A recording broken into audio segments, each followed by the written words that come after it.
revolution begins. I'm expecting a fight, hoping for a war. We are the Bullet Club. I am the greatest living professional wrestler alive. One by one, they will all follow me. Bada boom, realest guys in a room. How you know? Feed me more. Back on World Championship Wrestling, this man, the American Dream, Dusty Rhodes, at one time held that world television title, now held by Tully Blanchard along with Baby Doll. You know, traveling throughout this country, Dusty Rhodes is recognized everywhere because of his hats, not his eyes. Because of his hair, his ability, and his rap, Dusty Rhodes is known all over the world. They don't need to look at my face, my clothes, to know who I am. Tully Blanchard, Baby Doll. Now then, on this day right here, we gonna start taking care of business, and that is my world television title that you got around your waist. Now you got to deal with me, and you got to face the fact that there's no place you can hide, no place you can run, nowhere Baby Doll can stick that ugly face of hers without me finding it. And that's a fact. And facts are, the American dream is the best.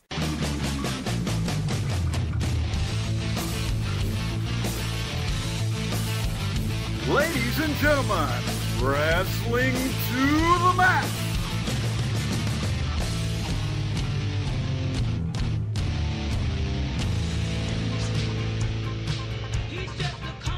And your hosts, Gary Vaughn, Sean Garmer, and Paul Vieser.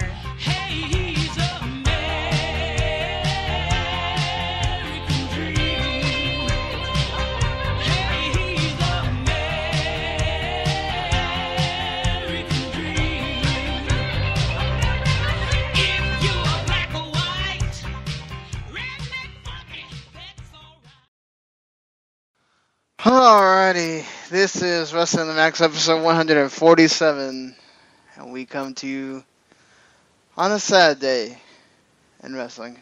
Yeah, a very, very sad day. You know, it's really hard to start a podcast when one of these things happens because of the fact that it's such a solemn note and a really bad situation when it's the day you do your podcast. It's fresh on everybody's minds. It's fresh on our minds. And, you know, you hate to kind of start everything off in a bad note in a way. But, you know what? I think we got to look at this in more of a, you know, celebration of a life. This man did a lot for the business of professional wrestling, did a lot to influence a lot of people. That man we're talking about is Mr. Dusty Rhodes, the American Dream himself. Great, great guy, innovator in the business. Passed away at 69.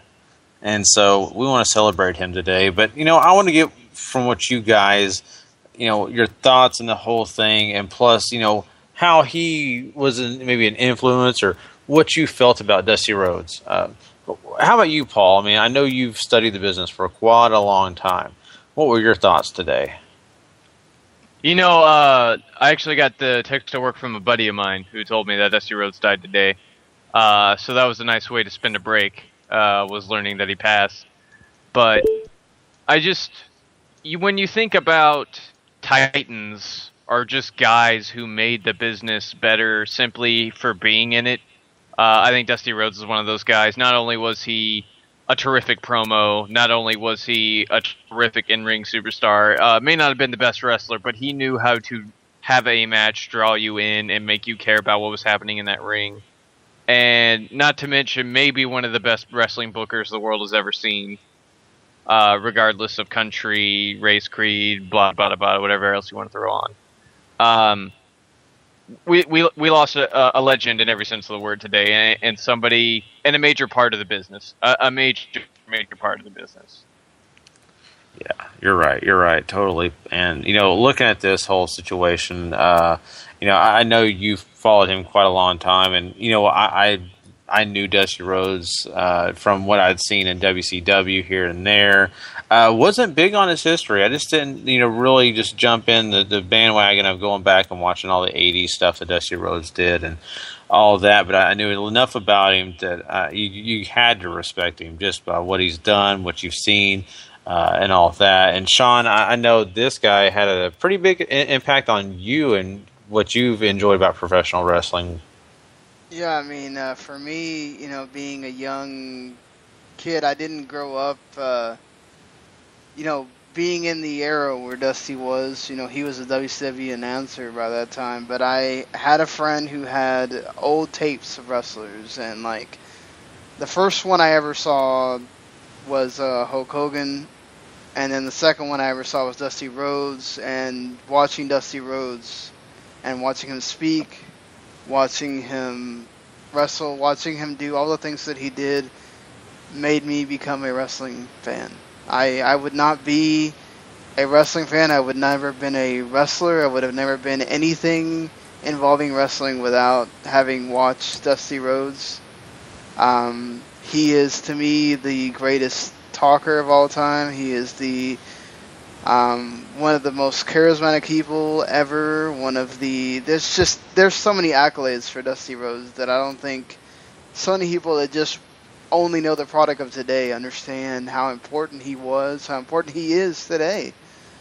Still, to all those people in NXT that have learned from him, that are mentored by him, that just it's amazing. And to me, it was really sad. I cried a little bit because it was just one of those things where you hear it, and I had woke up from a nap. I was in the little group that we have on Last Word with the pro wrestling guys, and I had just seen it, and I was like, oh my god, no way, you know. And it just like, I'm glad it really sucks too. It's something he fell. Like, you forget that he's old, you know, and then when you get that age, when you fall, it's a big deal, you know. And I went through that with my grandma several times, and even my grandpa. We'd freak out when he would fall, and sometimes, you know, when you're going through other things and you're that old and you fall, it sucks, you know. It's terrible. Yeah, Chris Lemsheet is called in as well. So hey, Chris, you know, we're discussing Dusty Rhodes, and I'm sure you have a lot to say. Just kind of give us your thoughts on the whole situation. And just, it's really heartbreaking. Like, I literally woke up to the news. I got a text from a friend saying that Dusty had passed, and for a second I thought, is he dicking with me? Is he screwing with me? Because that's not a good joke. And I did the research, and I was like, oh my god. And my heart literally sank. Like, he's one of the reasons, like, you love pro wrestling. Whether you don't love pro wrestling because of him, it's your favorite wrestler loves it because of him. Mm-hmm. Yeah. I've never seen one guy pass and like nobody had anything bad to say about the guy. Yeah. Well, except the Honky Tonk Man, but he hates everybody, so. Well, Honky Tonk Man's an asshole, but you know, yeah. I mean, I feel so bad for like his children right now, like and grandchildren too. Yeah. Yeah. Ugh. I know.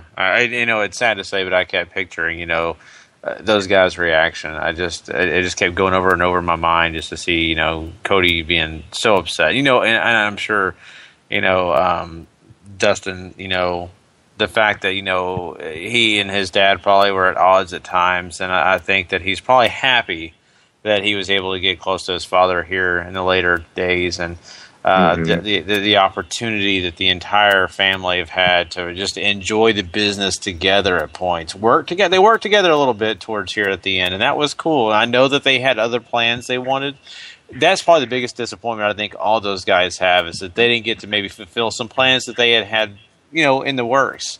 I even saw Stephanie McMahon made a post that she said that we didn't get our chance to work our angle with each other, and I don't know what that had to do with, but hey, they may have had some other things. Yeah, whenever they had that little span in 2013. Yeah. Mm-hmm. So, I mean, there's so many things when it comes to this. And, you know, you also got to think about all the NXT talent. And we've seen Kevin Owens and some other guys from NXT reach out and talk about him on Twitter and things like that. But just think of even this other generation that has been affected by this guy, helping them do promos, helping them and teaching them, and things that they're going to carry for the rest of their career. And to lose him, I mean, that's going to be tough on all of them and the entire WWE family. I don't know how Ric Flair could have gone to that Cavaliers game today, but you know, it's amazing. I hate saying it, but it's amazing that Flair still does his Flairisms, like drinking, and like when he sees guys like Dusty passed and was thinking to myself, man, this guy should be lucky he's still, by the grace of God, he's still going. Yep. Even interrupted the ESPN TV set and stuff just to do woo. No, I actually thought about, we mentioned Dusty's kids. I thought about the NXT guys too, because he referred to them as his kids. He even taught Finn Balor how to drive. There's so much that he put into it. He was a legit father figure to these guys, and it's just, when I was seeing, I read Owens' tweet, again, my heart continued just saying, man, it just, you wouldn't expect it, but this one guy can touch so many lives, and it's just such a powerful thing. And then once that guy's gone, this is just a big loss in general for the whole when business. Eddie passed, that feeling of just, wow, you lost someone huge, and not to take anything away from Ultimate Warrior, but it had been so long since we'd seen him that it was just one of those shock things.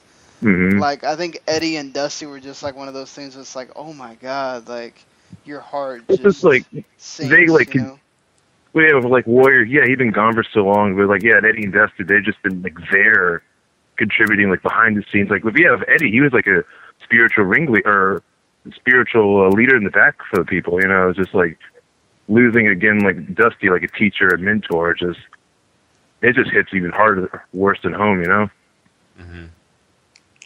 Yeah, it definitely affects everybody involved. It's just the whole business is sad. We've seen texts and tweets from different people from ROH, TNA, all sorts of people. Because, everybody's worked other places in the past, and a lot of people have worked with Dusty Rhodes because he's been around the block and helped a lot of people along that way. And so it's just so sad. Do you think that we might finally get that Cody and Goldust match now?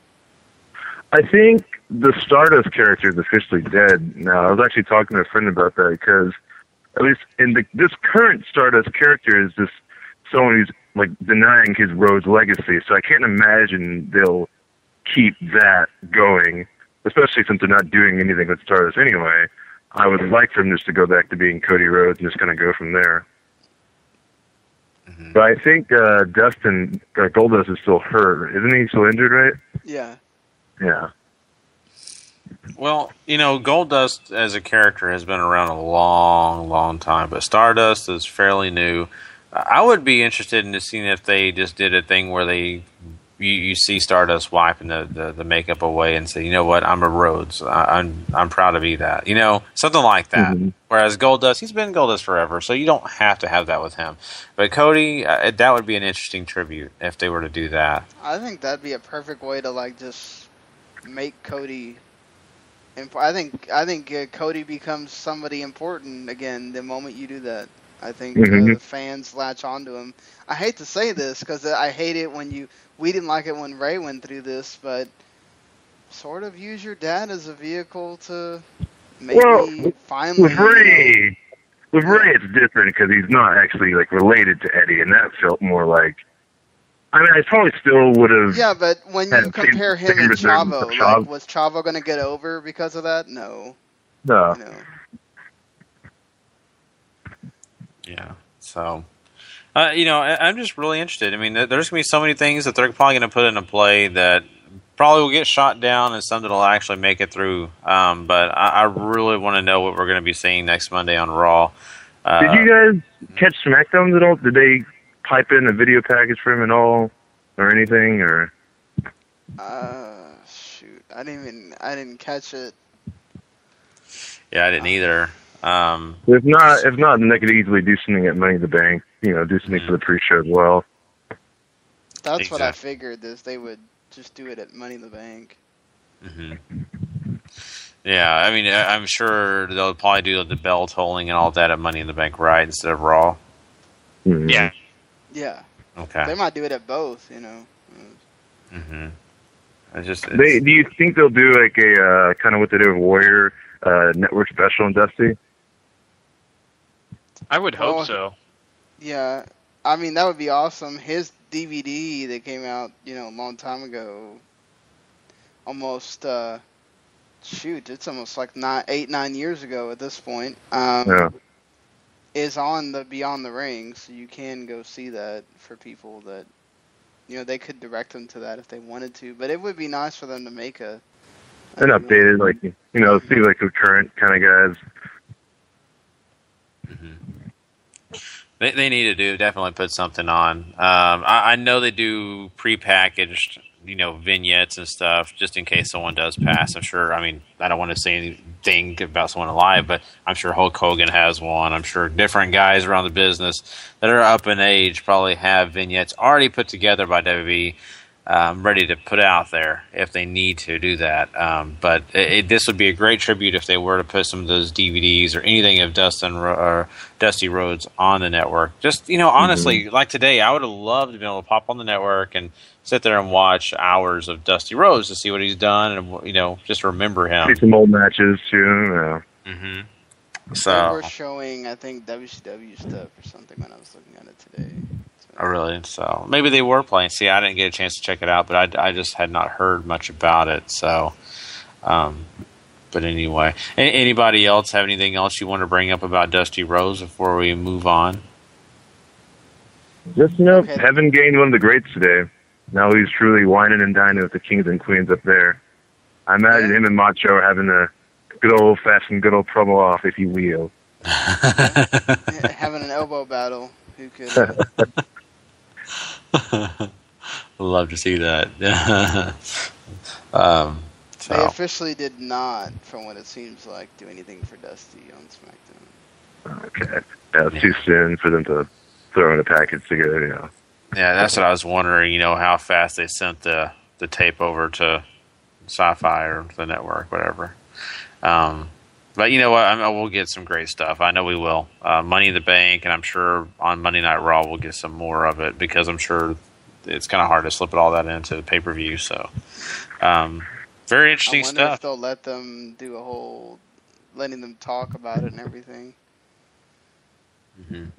I know. I wonder the same thing. Heck, is there a match announced for the pre-show? They could just have the pre-show, just a whole Dusty special. Yeah, because we could definitely just do without R-Truth and King Barrett. I mean, Yeah. That's the pre-show match? Yeah. Good God.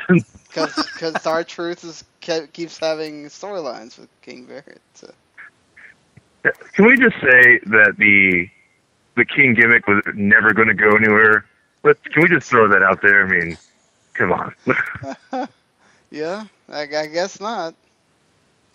Yeah, it's ridiculous. Oh. They should have just had Neville win it. Just if they weren't going to do anything at all with Barrett, even though I'm pretty sure we all called that too, but they should have just had Neville win it because he's in the Money in the Bank match and Barrett is just can't even beat R-Truth within minutes on SmackDown. And at least R-Truth got to come out on Raw and say something about not being in the match. Like Barrett, just nothing. Unfortunately, Barrett is just a big old loser. That's all he's ever going to be, sadly. Yeah. Well, I mean, it's his body's kind of let him down too. That doesn't help him either. Yeah. So, well, guys, I hate to move on, but we do have a big show still planned. Haven't run down the card yet, but I just want to, definitely give our celebration of Dusty Rhodes' life a chance here and have everybody kind of throw in their thoughts, and it seems like we've done a pretty good job of that. So we are going to move on. Chris, man, are you sticking around with us for a segment, or are you going to go? I'll stick around for some quick hits. All right, sounds good, guys. Well, let's go ahead, and we will be right back with Quick Hits. It's time for wrestling news. Quick Hits. You gonna run down the card, Gary, now? I will. We will talk about some different things. We're going to go ahead and jump into Quick Hits now, but we are also going to cover some other big special things. We're going to cover this last week's Raw, and of course, Money in the Bank. We are going to do a big preview for that. We're going to give you our predictions and our thoughts and how we think everything's going to run down. Plus, we're going to talk some NXT. We'll talk about Samoa Joe and his debut match in NXT. Plus, we're going to get into some Lucha Underground, as well as Destination X and TNA, a big show that they had recently. And Kurt Angle wrestled twice in that show, so we'll get a chance to talk about that. Plus some ROH And like always, we'll crown a Superstar of the Week. So we still have a huge show for you guys. You guys stick around for all to get all the good stuff. So, but let's go ahead and hit some of these big quick hits because we did have several here that I think a lot of people will be very interested in. And, the one thing I want to talk about, especially since you're on here, Chris, and I'm going to start out with this one. Me and Sean didn't actually go over this pre-show, but the Dudley Boys, actually, especially Bully. Bully got on Twitter and made a big comment towards the Harper and Rowan match because they did the Dudley Death Drop, and without contacting Bubba, didn't call him or anything, and in fact, Harper got on there and said anywhere, anytime, basically. So no, I don't know if it's an angle or anything, but needless to say, did WWE legitimately let these guys do that without even contacting the Dudley Boys? Is that okay? First, did Harper tweet that out to Bully Ray? There's a response, and I will have to actually look that up. I know I saw it, but I'll have to look up if I can find it real quick. Because just like logic-wise, the Luke Harper character should not be tweeting. When they did the 3D on Raw, I thought to myself, are they setting up something with the Dudley Boys? And then when Bubba responded, I immediately thought, okay, they're setting up a good angle for them, for the Dudleys to put Harper and Rowan over. What did you think? I mean, I guess if that's what they're doing, that's fine. I didn't think that they had talked to Devon at all as far as any of that goes. But it does. I mean, if they're setting it up over Twitter, that's cool. It's not the first time WWE's done this either. So. Yeah, the first tweet we get is, "Dear WWE, if you wanted to, let's see here, if you wanted to use it, then you should have called." Let's see here. I will find the Harper one. Yep, anytime, anywhere. We would enjoy it. You the way. That's right. So that is interesting. So I don't know how that's going to work out. Sean, what are your thoughts on that? Do you think this is an angle, or what's going on? I would think that somebody has to know about it, because I'm not sure that Vince just wants them arguing with the Dudleys on Twitter and then nothing is supposed to come of it. Most of the time when something's happening on Twitter, it's because there might be, it's perhaps maybe they did it to see if there would be some kind of reaction from the fans. And maybe you set up a big SummerSlam match between Dudleys and Harper and Rowan. I mean, geez, think of what you could do there. And you're in New Jersey this time. I mean, talk about a platform for those guys to come back on, right? I mean, just fantastic. So if this is all by design, then kudos to whoever thought of this. If it's not by design and it just seems to be happening and somebody gets some intelligence that says let's run with this, then okay. I just can't imagine that if this keeps going that somebody's not letting it keep going, because I'd imagine if they don't want it to be a thing, Vince will stop it. Mm-hmm. Yeah, if they didn't want it, Harper would never respond. What? Oh, yeah, exactly. Harper would never. It's the same thing like, how Vince is supposedly mad about the Stone Cold and Brock thing. He would have made a big point about the fact that he's not happy with that. So. Mm-hmm. And that's interesting as well, because of the fact that we had that whole tease. And if Vince really doesn't want that, to be said or known, don't you think that they would have came out and made more of a deal about it on Raw or something? Say, oh, haha, that's, on SmackDown. Well, I haven't heard anything on SmackDown, but don't you think they would have made a point on SmackDown to say, haha, that's never going to happen in a million years? I don't think the announcers would even say it, because they would look stupid if the next week Vince decides it is going to happen. Yeah, well, it's more up to Austin, though. I mean, yeah, the Austin thing, yeah. So, I don't know. It's like they said, the stars all have to align, so we'll have to see if that'll ever happen. I think that's more about, Vince just kind of feels like he's going to have to move heaven and earth for it to happen. And maybe he wasn't planning on really doing that. or perhaps he feels like there's no way Austin could do it, and the fact that they played it up and made it a big deal, now there's got to be a lot done to make it happen. I don't know. Mm-hmm. Yeah, I don't see with Austin Lesnar. I really can't. It'd be awesome, but I don't see it happening because I would cringe at Austin taking an F5 or any one of Lesnar's suplexes. Yeah, that's a lot of training to be able to do that. He did say Texas Deathmatch, so they wouldn't technically have to do any wrestling moves, I guess. Ooh, they wouldn't call it a Texas Deathmatch, though. They'd put some PG name to it or something. Yeah. A Texas candy cane match. Texas parking lot. I'd watch that too.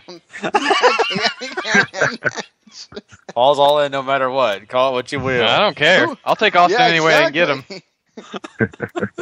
Who's going to complain about anything, Brock and Stone Cold, right now? Especially since we all plan on being there live and in person. Exactly. So, yeah, it's interesting. It really is. And Vince is such a weird character, and we all know this already. There's even rumors that right now, it's well known amongst the smarks and, of course, wrestling fans who are smartened up and read a lot of the stuff online, that Lana and Rusev are actually dating and they have honed their house together. But apparently Vince, of course, they're breaking up in storyline, wants them to break up in real life because he just doesn't see how they work as chemistry-wise. He doesn't understand it. A guy that looks like Rusev and with Lana, I don't understand why he would want to get in people's business, but what do you guys think about this rumor? I just call it typical dirt sheet BS. I can't see Vince stepping into the relationship, and even he's never done that with anyone else before. Like, I don't see what makes Lana so special when he's had other people in the roster date people who might, quote unquote, his standards might not match up. Mm-hmm. I'm right there with you. This reeks of dirt sheet crap that really shouldn't be getting any more attention than it's already gotten. If you want Lana to leave, go ahead and break them up because that'll just make her want to leave more. Like, if you want Lana to stick around, even though it seems like all she would need is some big movie role and she's gone, just let's break up the person she really loves with her just because you don't like him or whatever. Just, that's stupid. Like, it's that's why this is so stupid. Like, it doesn't make sense from any kind of logical perspective at all. Oh, well, I agree totally. And so, I don't know. We'll have to see how it works out. But I want to ask you guys, there's another move that Vince and the WWE, of course, all as a collective, may be making. And this move is kind of on the, let's just say, be honest, they've done this before, but they decided to move away from it. They had this situation with OVW. They're looking at possibly Evolve being their new OVW, where they have all their really green guys going down there, working with the talent, getting ready to move up to NXT. And there's also been talks about them possibly buying WWE in. That way that they can go ahead and have Evolve and Full Impact Pro and just have it however they want to do it themselves. It's theirs. It's their property. What would you say if they were to actually purchase this? And is this a good idea? First, is Gabe still running Evolve? Gabe Spolsky? Yes. Yeah. Okay. That's why this is I'd even actually be all for this. More synergy between wrestling companies is always a good thing, and then they could, that way they can not pretend like another wrestling company doesn't exist. And yeah, it's just good merging of the talents. It'd be like maybe the kind of relationship WWF and ECW had back in '97, except without actually owning ECW. Right. There's a drawback and there's a gain here. I think with the WWE and Triple H and where he's at with NXT and him trying to make it into his work of art before he gets the big chair, as it were. I think he's doing everything he can to try to make NXT as indie as possible because there is a large segment of wrestling fans that are around today that just gravitate towards indie wrestling more than what's going on WWE television. And there's a lot of money to be made there. And while I think it might take away from your overall growing opportunities, what have you, with that avenue that they've exploited a lot recently, I think that hurts, but it helps a lot. I think for what WWE's trying to do with their development thing, they're trying to make a entire indie and sort of like AAA ball club thing happening around their development territory, which I think is great for them. It'll work out really well. And the best thing, I mean, it makes sense to a lot of the guys that were on that list that we were talking about last time for the next development training thing. A lot of those guys work Evolve. Johnny Gargano, Chuck Taylor, Biff Busick.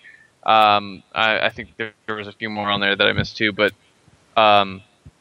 they're all Evolve guys, or I shouldn't say Evolve guys, but they're all regular staples around Evolve. So, and Florida Impact Pro is a thing. I mean, if they want to buy that out so they have more control over Florida, it's fine too. It's whatever they think they need to do to make their development territory that much more of a indie giant, as it were. You know, it also adds more to the network too. You can also like promote different wrestling on the network.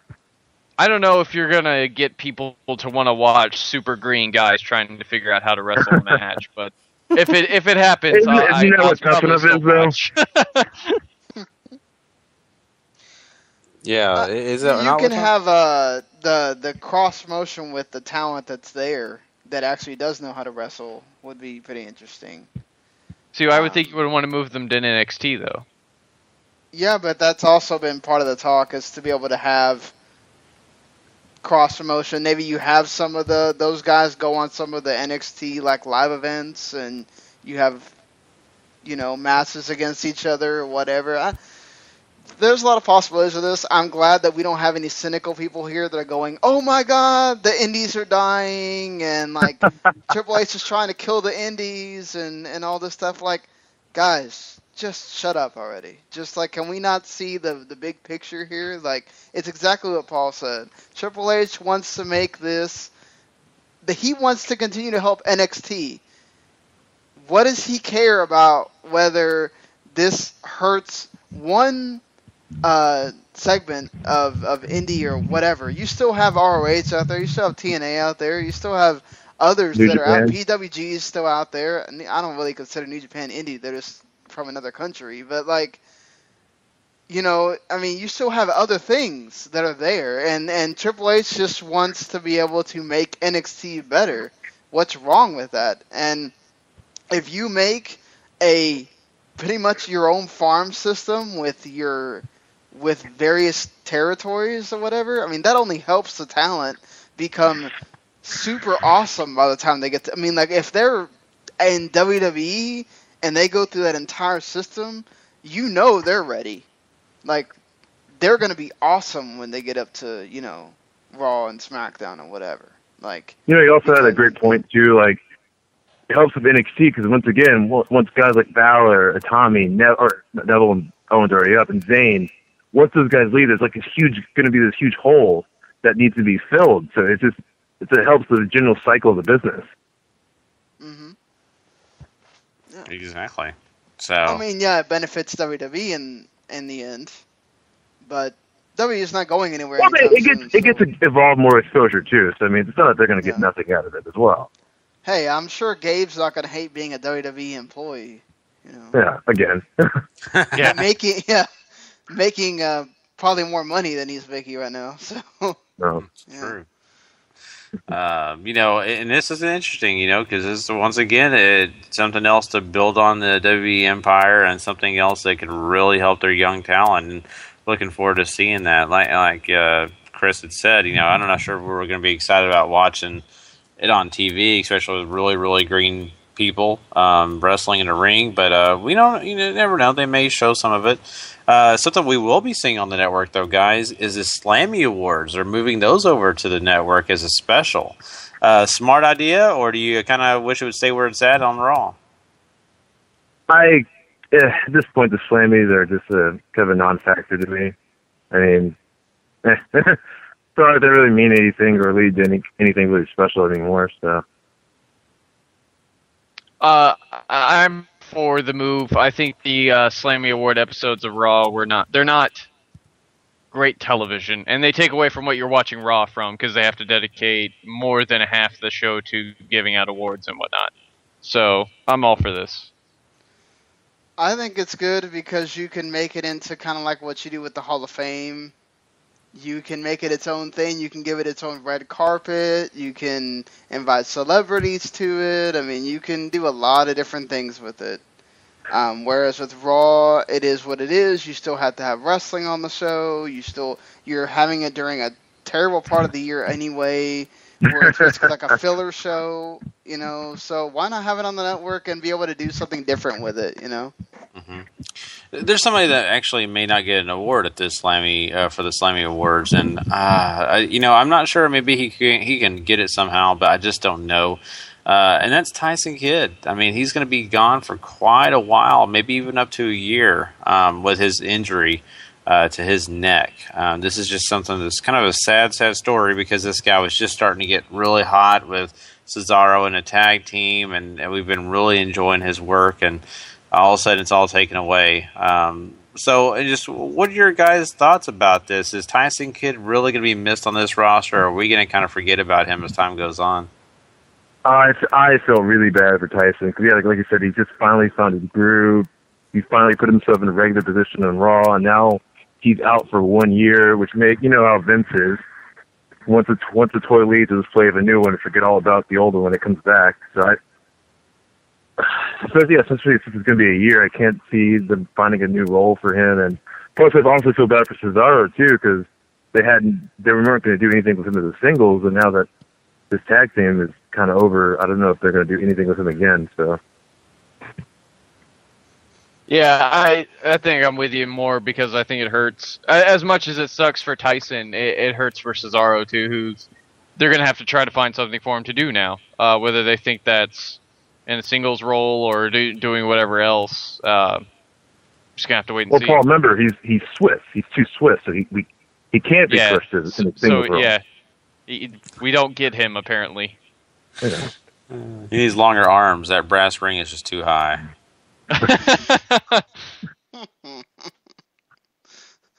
Yeah, this sucks for Tyson. I mean, he had done so well to basically get himself to someone that mattered again, and it was a great thing with him and Cesaro and even Natty to an extent. And at least for Natty, I hope this means that now she can be a serious thing in the women's division and not just go away for a whole year, because that's really dumb. I know she has to take care, and she might spend time taking care of her husband and all that kind of stuff.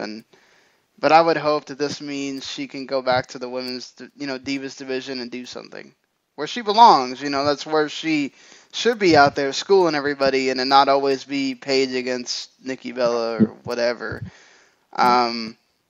Cesaro, man, this is terrible for Cesaro. I just hope that either they find another tag partner for him, or somebody finally says, you know what, just let him go out there and be himself, or let him go out there and be face Cesaro and do the swing again and do all that stuff and see what happens. I mean, I don't know. Maybe you send him back down to NXT and let Vince see how crazy people are for him down there, and I don't know, maybe it sends a rejuvenator. Let's have a Cesaro and Samoa Joe match while we're down there or something. Mm-hmm. Yeah, I mean, I hope that in the end he comes back and everything goes back to the way it is. I just don't know if that's going to happen. I think what Chris had said is kind of the truth, and Paul as well. Vince is so weird with these re-debuts or comebacks, and so. And what sucks for Tyson too is he's going to have that. Looks like that neck fusion surgery, which usually that's one of those indicators you're not long for wrestling. Once you have one of those. Yeah, I think his best hope is that that Divas division builds so his wife can start making money for the family. Well, God, Gary, you're acting like he's just totally broke or something. I never know. You don't know what he spends his money on. So those cats get expensive, man. Those cats get real expensive. So. I guess he could buy more cats now. Yeah. more headphones. Yeah, there you go. More beats, bro. You got to be careful with those beats. Big Show gets kind of ticked if you get your pair before he gets his. So Just ask JTG. So, well, something else. I think we need to switch gears a little bit here because we have some ROH news here. Ring of Honor is actually going to get 2 live events, in which we did talk about this, everybody, when we talked about New Japan, the Super Junior finale last Sunday night. So if you did not check out that, you guys got to go check out that episode. Great stuff. A lot of fun talking about New Japan. But we did talk about this a little bit, but we didn't have Chris on then. So, Chris, what do you think about this? They get 2 live events on Destination America. These are specials that they can do. Do you think this is a good thing for Ring of Honor? When are they airing? Have they set an air date yet? Or have not heard any details on that yet. Still in the speculation stage. Well, either way, it's very good for them to have like an actual first run show, get a chance to entice new viewers, just continue to build trust with their products. So yeah, it's the win-win for Destination America and Ring of Honor. So right there with you. Ring of Honor, more exposure on a bigger channel, even if I would say limited, bigger channel and that sort of thing, but still good. Yeah. Yeah, I wonder if that I'm sure Nesson and Sinclair aren't going to be like that happy with the whole they don't get any part of that action, but just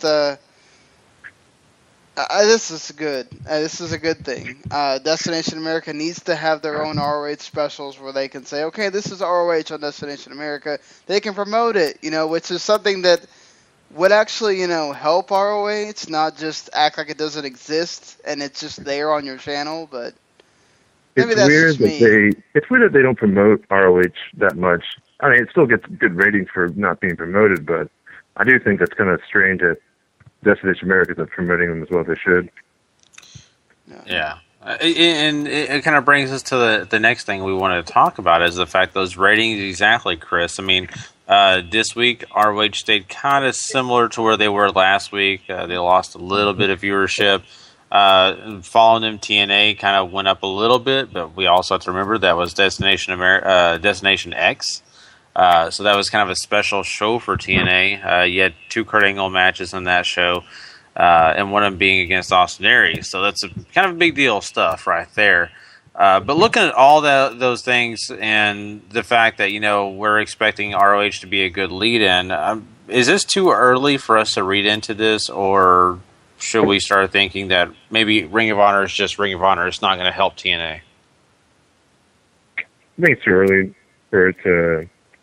And plus, it's kind of a combination of both. I mean, I don't think there'd be enough crossover with Ring of Honor and TNA. Certainly not as much as there would have been even 5 to 6 years ago. Oh god, yeah, this was like 2007. Yeah, it would have been a lot better. Oh yeah, 2015 not so much. Yeah.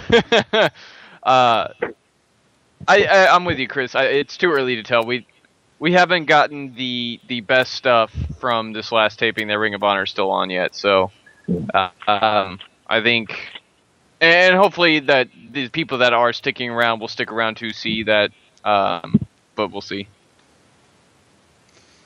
I think what's telling to me is that the replay keeps doing just as good or really close to the actual first run airing of ROH. So perhaps Impact works better as a lead-in that's the known commodity for the unknown commodity that is ROH, instead of the thing that no one knows exists unless you already know ROH exists, coming on to 4 TNA. I mean, I still think it comes down to if Destination America promoted ROH being on their channel, maybe those ratings would actually go up a little bit. But they've been consistent, so that's good. TNA's went up, so that's good. It is what it is, We'll have to see. I think it's going to take another month, or at least another 2 weeks, before we can really be able to say, okay, well, this is what it's going to be, Yeah, for sure. I mean, and this is, early in the game, like you guys said, so I'm not too concerned yet. I think that, some of the things that Sean brought up are very, very interesting, and I want to know what we're going to be seeing after we get an actual really good measurement, after a month, 2 months, to kind of see how this is. We're on a limited timetable here, though. September is not going to be that far away. And sadly, we don't know what's going to be with TNA. And what we've got pretty much the idea. But TNA most likely won't be on Destination America anymore by September. And, of course, once again, we have more news to report that they are losing people now. It's not talent, but they are losing production people. They lost one of the really good editors, and they also lost a producer. So they're pretty much weekly having people bail and just go ahead and move on and do whatever they got to do, which, hey, it's only fair. These people don't want to be in without job security, and I don't blame them. So looking at that, I mean, we still know that, Dixie Carter's trying to figure this thing out. And there's also been reports, and this is what's funny, there's been reports and kind of some things that in 2009 when they had a meeting addressing what was going on and what was wrong with Impact, guess what? Dixie Carter and who was working for him at the time, Vince Russo, they together blamed the talent. It was the talent's fault. And I wondered at this day, this is a time down the road, but I wonder in 2015 if they still want to blame the talent. It just seems like Dixie Carter's not really ready to say, "Oh, it's our fault." It's almost like it's everybody else. She's delusional Dixie. I almost feel bad for her, but it's just laughable at this point. Like with those guys leaving, they're just can't blame them. They're just getting out the sinking ship. I wish I had like a violin back where I could be like in the Titanic playing their swan song for them. I'm gonna be so surprised if Austin Aries resigns at the end of the month. If he does, he needs to get his head checked. Because ROH are taking back right now. I think even Triple H would probably give him a call to NXT. You think? After all the crap that happened before with Tough Enough? It was Tough Enough. That was USA didn't want him on the show, not WWE.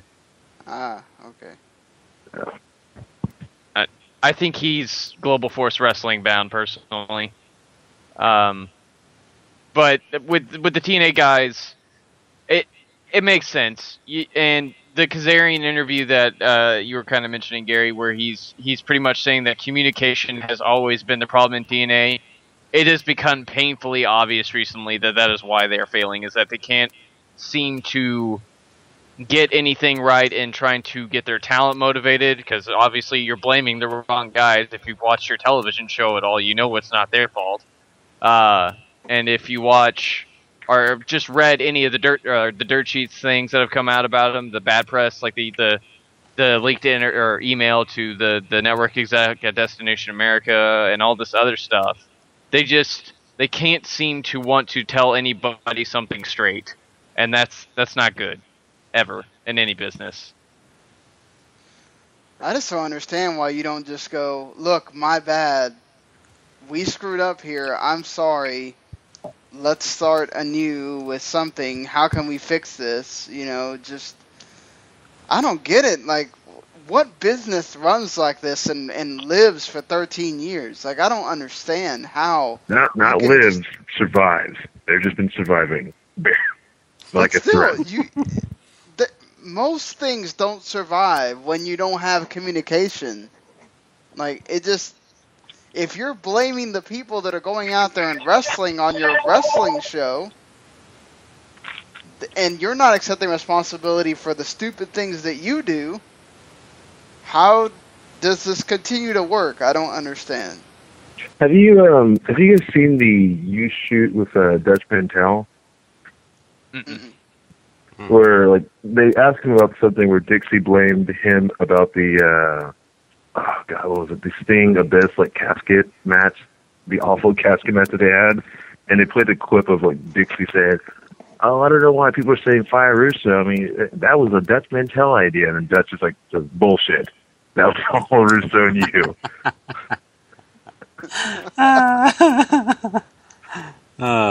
Yep, history revisionist, huh?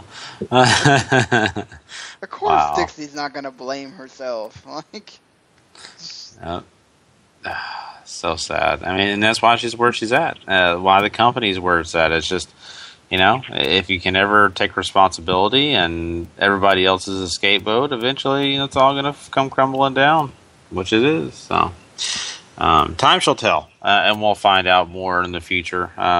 So we'll keep you updated. One last thing I want to jump into, guys, before we conclude Quick Hits, and this is kind of a good thing. This is a great thing to kind of end this thing with. Chris Hero actually wrestled a 3-hour match, and this is for Smash Wrestling for ALS. That's right, Lou Gehrig disease. And that is a really cool cause, and of course, it's and neat we didn't have to have ice buckets. Yeah, exactly. So, but I think this is really neat for a couple of reasons. One, I mean, I'm sure it was a fun, chance for people to see a guy, stay in the ring for 3 hours and do that for the whole time, and just really, man, that's going to be difficult. And plus, Chris Hero's not exactly the guy known for working out, so I wonder how gassed he was during that match. But anyway, what do you think about this? How cool of an idea was this? It's funny that this happened just recently, because I was watching the Brian DVD. He mentioned that his dream was to have a 3-hour long match, so it's kind of funny that it happened immediately after it came out. But it's good for him for doing something charitable. I'm kind of curious to see the match too, as like you said, I wonder if Hero did gas at all in it. But yeah, I mean, good on Hero, good on him for doing charity. Great for ALS. Any and all research money to go towards curing disease is never bad. Despite whatever you might think about certain organizations that are working towards that, but that's another story entirely. But yeah, I mean, interested, yes. Good on him, yes. I don't know if I want to see the same guy for 3 hours when I can barely sit through Raw, so. Do you ever think that they'll ever give Hero a second look? Or do you think he's just done forever with the... I think he's another guy that would fit in well with the GFW idea. Yep. Yeah, sure. He does wrestle the same group of guys in a rotation. So he starts with Rich Swann and ends with Rich Swann. So, that's cool. If you want to go watch, I wonder if that's even going to be. I'm assuming it's going to be available for somebody to watch at some point. But that's really cool. I mean, cool for ALS and cool for all that. I mean, I don't know about... I'm sure he did get gassed. I mean, who the hell is going to be able to sit there for 3 hours and wrestle someone and not get gassed? I mean, seriously. Bret Hart. At least he thinks. I bet if you told the NFL players they had to actually be out there for the whole 3 hours and there was no commercial breaks, I bet you we'd see everybody gassed. Mm-hmm. Yeah, that's true. I just like to joke about the guy because, they would also be pouting like whiny babies. But yeah. Maybe he got lucky. Maybe he got to, get knocked out for a segment or two, of that match. So, I don't know. I have to check it out. Great stuff for him for sure. Well, everybody, that concludes Quick Hits for us. A lot of great news, and we're glad that Chris got to join us for it. It's awesome, man. Thanks for calling in. And also, before I know you probably need to head off, Chris, but before you do, give us a few predictions for Money in the Bank, just so we have them in our, for our storage. All right, let's see. With the Money in the Bank match, I can't see anybody but Reigns winning. I mean, it'd be hilarious if Kofi won, just because.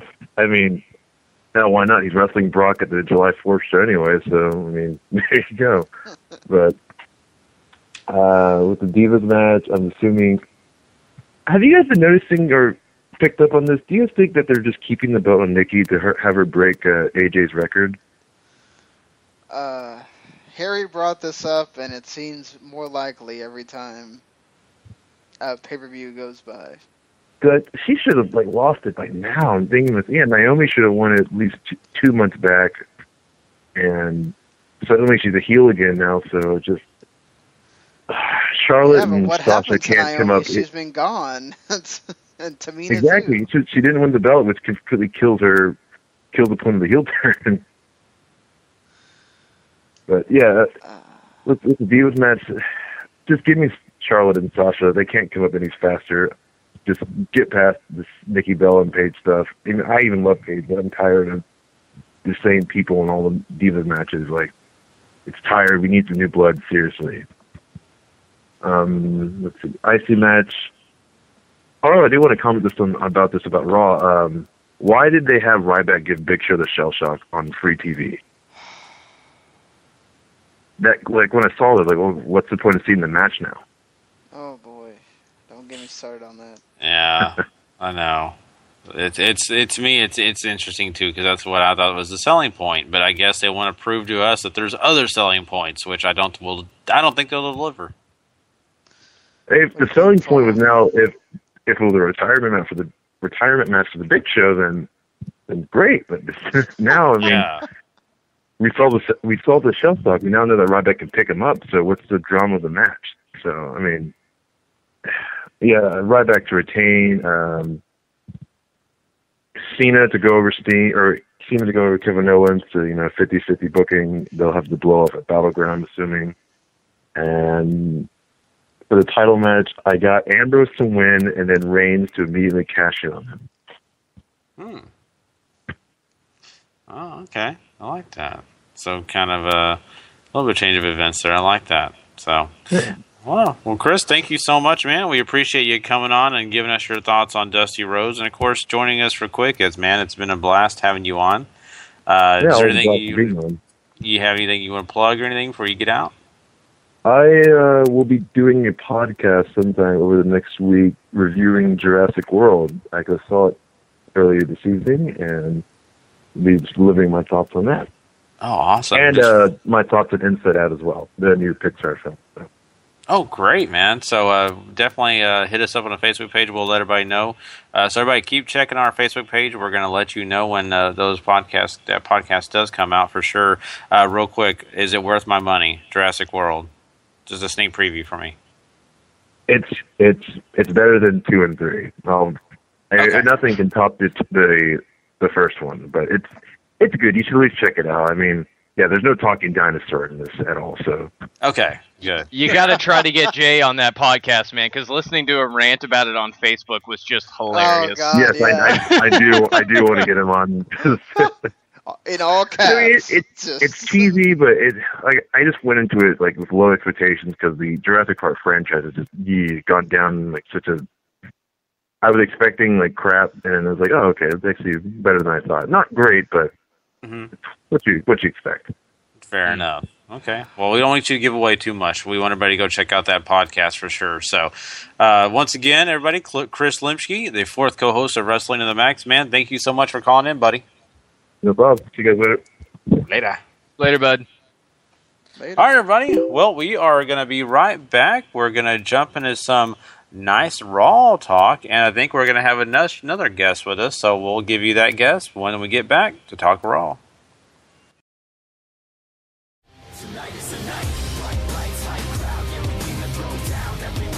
WWE Monday Night Raw.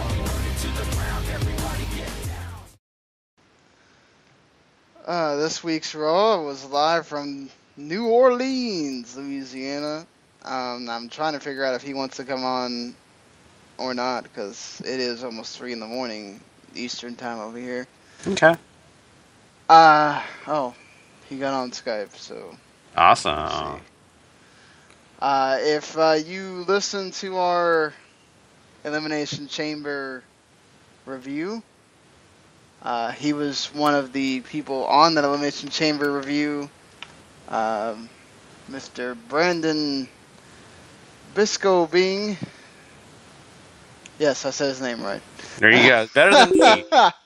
I wanted to say, Briscoe Bang or something, but Bisco Bing is correct, right, Brandon?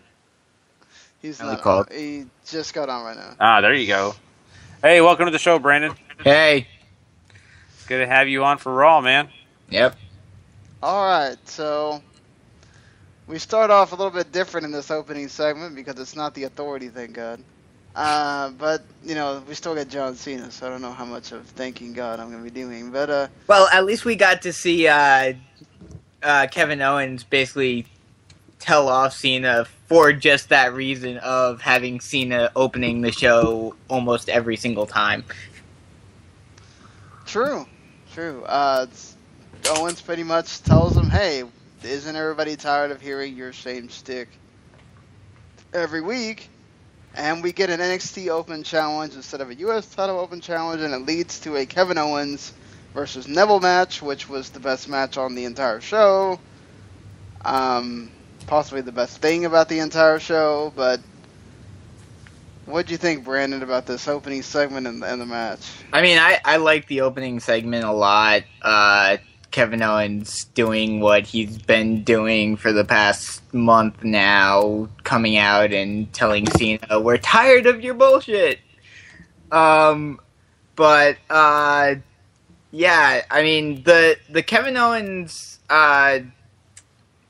Neville match, I liked it, but it was one of those matches where you kind of knew Kevin Owens is going to win. I mean, it's kind of along the same lines as the whole U.S. Open Challenge, where you know that Cena's going to continue winning because WWE isn't going to have a title drop on Raw now, so you saw that Kevin Owens was going to win, but it was a good match nonetheless. The match is fine. I have problems with Neville picking Owens over John Cena. Simply, well, I guess not really picking, but sort of, I guess, forgetting that he would have won the U.S. title if it wasn't for Kevin Owens, okay? So I don't know why you wouldn't want to gun for a belt that is technically higher up the food chain. But that's really my only beef with the entire segment. Everything else I enjoyed. The only reason why I'd say that he's going after Kevin Owens is basically because they have a bigger rivalry. He was trying to get some payback for Kevin Owens taking the title from him, and Neville was basically saying, you know, you don't deserve this title, so I'm going to take it off your hands. So it was more of a face-heel matchup, whereas, you know, Neville versus Cena didn't really have any background to it. So I think that's the reason. But I do agree with you that you would think that Neville would say, hey, I want to go after the bigger title, the more prestigious title, the longer running title, but there was reasoning behind why Neville picked the NXT title. Mm-hmm. Yeah, I'm right there with you, Brandon, and that's exactly why I went after the NXT title. Thinking about it, it's almost like, okay, does he really want to take a step back and go to do the whole NXT thing again and all of that? But it makes sense. More of a feud there between Neville and Owens, so I'm okay with that. That's not a problem. And the rest of the opening thing was not a big deal. Just wasn't overly entertaining for me personally. It was almost like the same shtick we've got in the past, and I kind of like when they changed it up. This wasn't so much. The match was, I really enjoyed it, though the shtick from John Cena, not so much. You know, it is what it is. It's just, as Tony likes to say, John Cena got all Denzel on us, and, well, when he gets Denzel, we just, tune it out eventually. And bragging about his broken nose and everything. Yeah, so how did you guys like, I mean, I know Paul had to love this, but Dean Ambrose going around New Orleans with the title, taking pictures of people and pictures of himself in places, and then he supposedly lost the title during one of these escapades, so that he couldn't bring it to the show. I love this whole thing. I loved it back in, what was it, either 2011 or 2012 when Punk did it, and, I mean, obviously he wasn't on the show and bringing the title around outside of the show. But you know, I would hope that they continue this for a little while and have him, you know, when they're in a big city, you know, have him go sightsee with the WWE title and, you know, keep this whole gimmick going, because I love it. I love what they're doing with it, and I hope that they continue it. Dean Ambrose has been the best thing on Raw for the past month, and this is just more proof of why. When they finally decide to use him, which has been the last month, and I think just this stuff on Raw, which this Raw is not the greatest at all. He is one of the few bright spots on the show. Yeah, he is. He's a fun part. He's I hate to say the Stone Cold Steve Austin-esque, you know, Stone Cold used to do crazy stuff. You can go over in different places, but they're doing a form of this. It's kind of an homage almost to that, and I think it's fine. You know, he's the fun-loving guy that everybody loves. He's the guy that, you know, everybody wants to be friends with, and that's just what they're portraying here. And it's good. I enjoy it, and honestly, Dean Ambrose fits that completely. His character fits completely, so I can buy in, honestly. So not bad at all. I'm enjoying it. All right, so the rest of the show is pretty much divided into either it has to do with the main event, it has to do with the Money in the Bank, or it has to do with a couple other things. So let's get into the Money in the Bank stuff. Of course, we have the stereotypical, prototypical, bland, my God, you know this is coming. Everybody, the guys that were in the Money in the Bank match, you guys get to wrestle each other. We apparently, because of that, we can't come up with a different pairing besides Randy Orton and Sheamus. Like, come on, guys. Like, there's not anybody else that Sheamus and Randy Orton can wrestle that's in that match besides themselves. I can't think of it. Dolph Ziggler goes against Kane. That we've seen that plenty of times. That match will still not be happening in 2015, but you know, that is what that is. We also have there was another one that I can't think. Oh no, it's because Neville was taken up with the other one. Kofi and Roman Reigns also, because hey, whatever Brock's gonna do, Roman has to do first, right? So. Which that I don't seem to. If there was any, there weren't any real rivalries going into this. There really aren't any pure rivalries going into Money in the Bank. But of any of them, you would think that the one that everyone would want to see would be Roman Reigns against Kane, and they didn't do it, which I don't understand why they didn't. Because we don't need another Roman Reigns and Kane match. Good point. Yeah. We've seen that plenty of times. Roman Reigns and Sheamus would have been cool, but you know they won't do that either. Oh no, Randy Orton's always going to face Sheamus. Till the end of time, Gary. Yep, that'll never end. That's the way it has to be. Or Dolph Ziggler. One of the two. Or Seth Rollins and Dolph Ziggler, because that feud never ends either.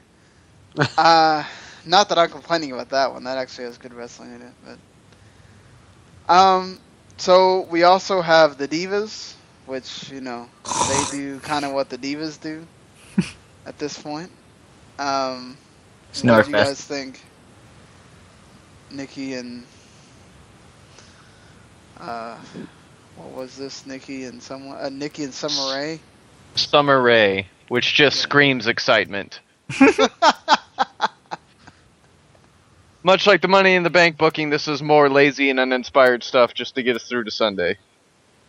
And a completely unnecessary heel turn. So, to top it all off with the cherry. Yeah. Yeah, it's sad to say, but as soon as Summer Rae comes out, you know, okay, I can go to the bathroom, or I can go somewhere and do something. I already know what's going to happen. It's a sad truth. I mean, I don't remember half of what they did in this match. because I knew it didn't matter. I knew it wouldn't matter when we broke this thing down, and in the long run, it's just filler to get to the pay-per-view. I thought Nikki cut a nice little promo with Renee Young beforehand. She's getting she's getting better at the promos. At least they're not like just cringeworthy. I mean, the Bellas are better at being heels, period. So that's a step in the right direction. Now they just need someone else or something else to make you care about this, and some better booking. Mm-hmm. And some better wrestling. True. I can deal with mediocre wrestling if they give us a good story. Yeah, I'm right there with you. Yeah, I will take one good story from the Divas division as a good first step. Then I'll start saying you bring up all the girls from NXT, because you want to have a place that they can go to that won't feel like a step back, or 12 steps back in this case. Yeah, exactly. It's really sad when, I mean, I'm not sure if it is now, but it's really sad when TNA is actually better than WWE in something. I would say that it's because TNA has actually always valued making their women better, so they have more experience in that arena, whereas you could say the same thing for TNA. Really should be killing it with their X Division, but they're not, and that's something that they've always done well. So it's just like, whereas it looks like WWE's finally figuring out something with the mid-card, which they haven't always done well. So yeah, now with guys like Neville and, I mean, I don't really know who else you could place in this, but I'd love to see a cruiserweight division come back. Figure out a mid card first, and then I'll say you can make another division for it. Yeah. Good point. I wouldn't want them in an. I think we've had this before. I don't want them in a cruiserweight division because, unlike what happens in New Japan, where they eventually will get shifted over if they want them to be shifted over, Vince sticks you there and you're stuck there. Good point. So Neville was much better than a cruiserweight division. He doesn't deserve that. Yeah, that's true. And one other thing, we're talking about the women's or the divas. We've been talking about bringing up the pretty much 4 of these girls from NXT. Sasha Banks, Charlotte, Bayley, and then there's one more. Becky Lynch. Yes, you're right. Becky Lynch. I've heard that they've been, or at least Bayley or somebody's been calling themselves the 4 horsewomen. They all have been. So that's so interesting to me because of the relationship that WWE has with Ronda Rousey. Wouldn't that be kind of a conflict of interest, especially if Rousey was to come and make an appearance? No, because they're the 4 horsewomen of UFC. Different Okay. company. I'm just saying. So they do make that they do put UFC at the end when they talk about themselves, right? Technically, WWE owns all the trademarks for that, so Ronda Rousey can keep dreaming that she's... Yeah, I mean, the 4 Horsemen has always been a wrestling thing, so I would assume that's, they'd have more of a right to call themselves the 4 Horsewomen than any UFC. Not to mention there's a Flair in that 4 Horsewomen, so... True. I'm just trying to figure out which one is Arn Anderson out of those groups of girls. Becky. Becky, yeah. There you go. I love it. Too bad they don't have Tessa up there. They could have 2 of them. Oh, that is a situation that will be remedied by Tough Enough. I hope. No, it will. I will vote to the moon and back for Tessa Blanchard. And we will too because Paul said so. There's been I've heard different podcasts where they say that maybe you do bring them up as the 4 horsewomen and just have them run roughshod over whatever the Bellas, and that would be weird with Paige, but would that make a statement for you It's like, okay, now I should take advantage of, or take notice of the women's division? Oh, absolutely, because the last time that I really felt that there was any real power in the Divas division was back when Karma was still around. And she would just come out and, show off her giant body and just be like, who wants to take me on? And all the divas would just be scurrying around the ring. And you could bring that sort of, fear and intimidation into it. Obviously you wouldn't have a big girl like Karma was, but you would have that power in numbers type of situation, and you could make a whole storyline of basically, they're coming in. They could basically be the Divas equivalent of the Nexus, coming in and just, coming in from NXT and just destroying the Divas division. And basically saying, we are the true Divas division, everyone else is frauds, and yada, yada, yada. I think it's a neat idea. I think it would have to be short-lived because the Divas roster isn't deep enough or has enough people for us to care about for that angle to last long. So it would have to be... I agree with you there. Yeah, so it would have to be whoever's the lead, which I would assume it would be Charlotte, would have to win the Divas division, and then it would have to be an implosion thing, which you could probably get out. Whoever's the number 2 is like, I want the title now. And probably Sasha, but... Yeah. Which, hey, if we get a Charlotte-Sasha match on the main roster, I'm good with that. Or see a fatal 4-way between the 4 of them. Yeah, I don't know that I want to... I don't think you go that route first. I mean, you can do that later. If you do that first off, then you ruin all the possibilities you can really get with that. Any thoughts, Gary, before I move No, on? I was listening because of you guys. I was just trying to figure that out. I agree. Well, here's my thought process. I do like the thought of going and having them run roughshod over the division. I think that they need an identity in that division. That's a good identity to have. Some, it's just a force to be reckoned with in that division. That way, shakes things up, and then they can separate and do their thing. Each of them have their own thing. I mean, you got Lynch who can go on and just have some great matches. Charlotte, of course, will probably be the new star of the division. Then, of course, you have Bayley, who will be part of the Wyatt family. And then you'll have, Gary's just sticking to that. That's got to happen. That would be really funny to see. Would she become...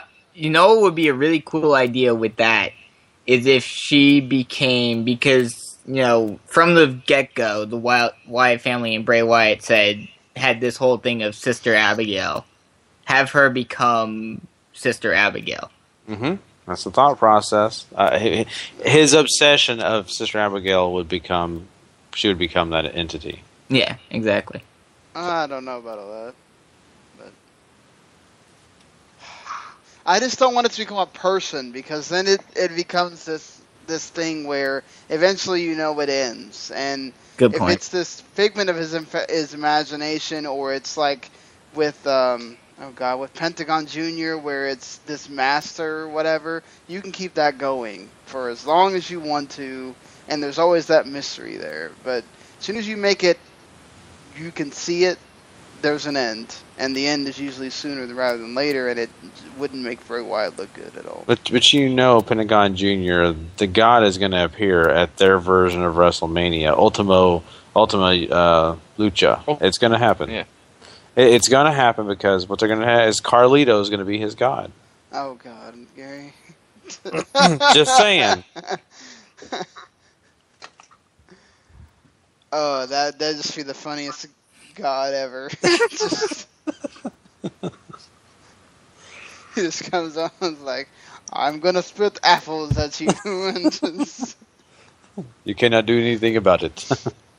So, probably the most comedic moment of this entire show was Truth coming out and finding out that he's not in the Money in the Bank match, which was Which is great because technically he's been in everything else that he shouldn't have been in, so it kind of goes on with the story. And like you could see that Reigns and Ziggler were like seriously dying laughing there in the ring and stuff. It was great. I guess you enjoyed it too, Gary. You're Yeah, I did. It was ridiculous. Our truth is just he is the greatest person for comic relief that WWE has right now. They're gonna miss him. They really will miss him. I really feel like they will, at least because of the fact that he's been known. He's just that comic guy. And once you lose a guy like that, you can always try to replace him. But a guy that has his kind of timing and just has his reputation, it's hard to replace. Now, why couldn't he be in that match? Like, you're gonna have an odd number. Why not have 8? Mm-hmm. Yeah, that doesn't seem to make sense. Having an odd number. It's always been 6. If you're gonna add one more, might as well add another guy. Well, they have to have somebody face King Barrett on the pre-show. So. Yeah. They could have called Ahmed Johnson. He's not doing anything. Oh, God. Poor Ahmed Johnson. It's just... So, I think the only things we have left is the Biggie and Titus O'Neil so we can continue the tag team title feud. The main event. And also the... what is it? The aforementioned Shell Shock of Ryback. Or, not Shell Shock of Big Show. By Ryback. And the whole segment with Miz and all this stuff. And Lana as well with Rusev.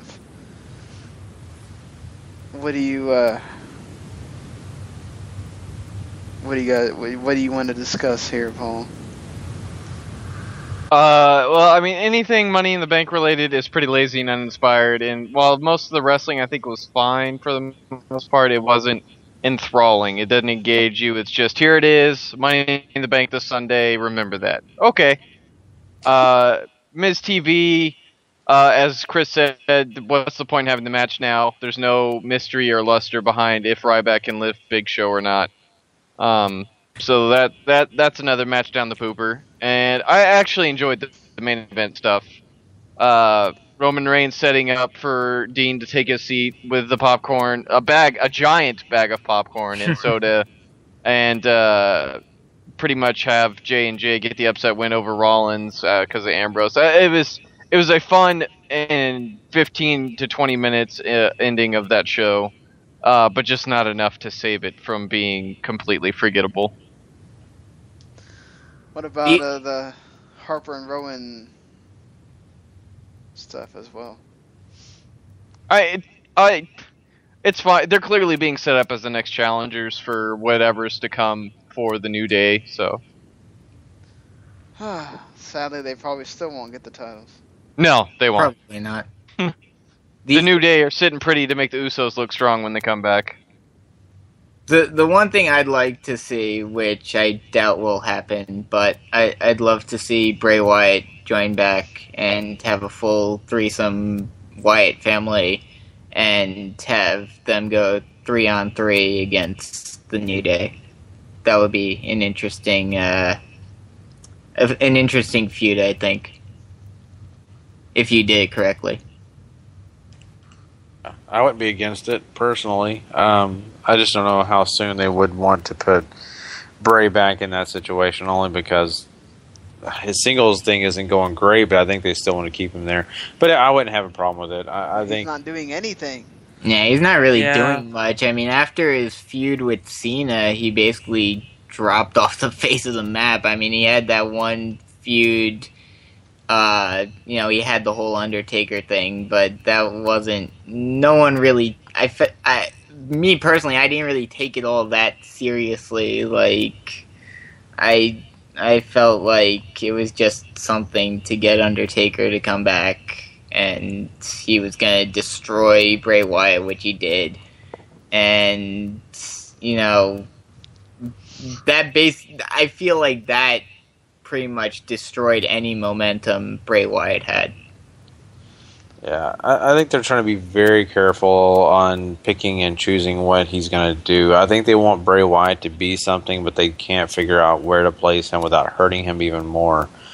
And I think haven't really he's the problem that I have with Bray Wyatt is throughout his whole time on the main roster, he hasn't really, he's talked the talk, but he hasn't walked the walk. He's never really won any feuds. He's come close once or twice to beating someone, but hasn't been able to do it. So, him trying to build himself up as this, powerful, semi-demonic, cult leader type thing, it doesn't work when you're not giving him wins. Mm-hmm. Technically won the feud against Dean. Technically. But... Although that was 50-50 booking all the way, but... Yeah. Yeah, and you have to give the assist to the monitor. Yes, of course. I like your idea too. My issue is, it's like, I still don't know why, when they still have time for this, but Sting is sitting there, and Bray Wyatt is sitting there. Why are they not feuding? Just, It boggles my mind.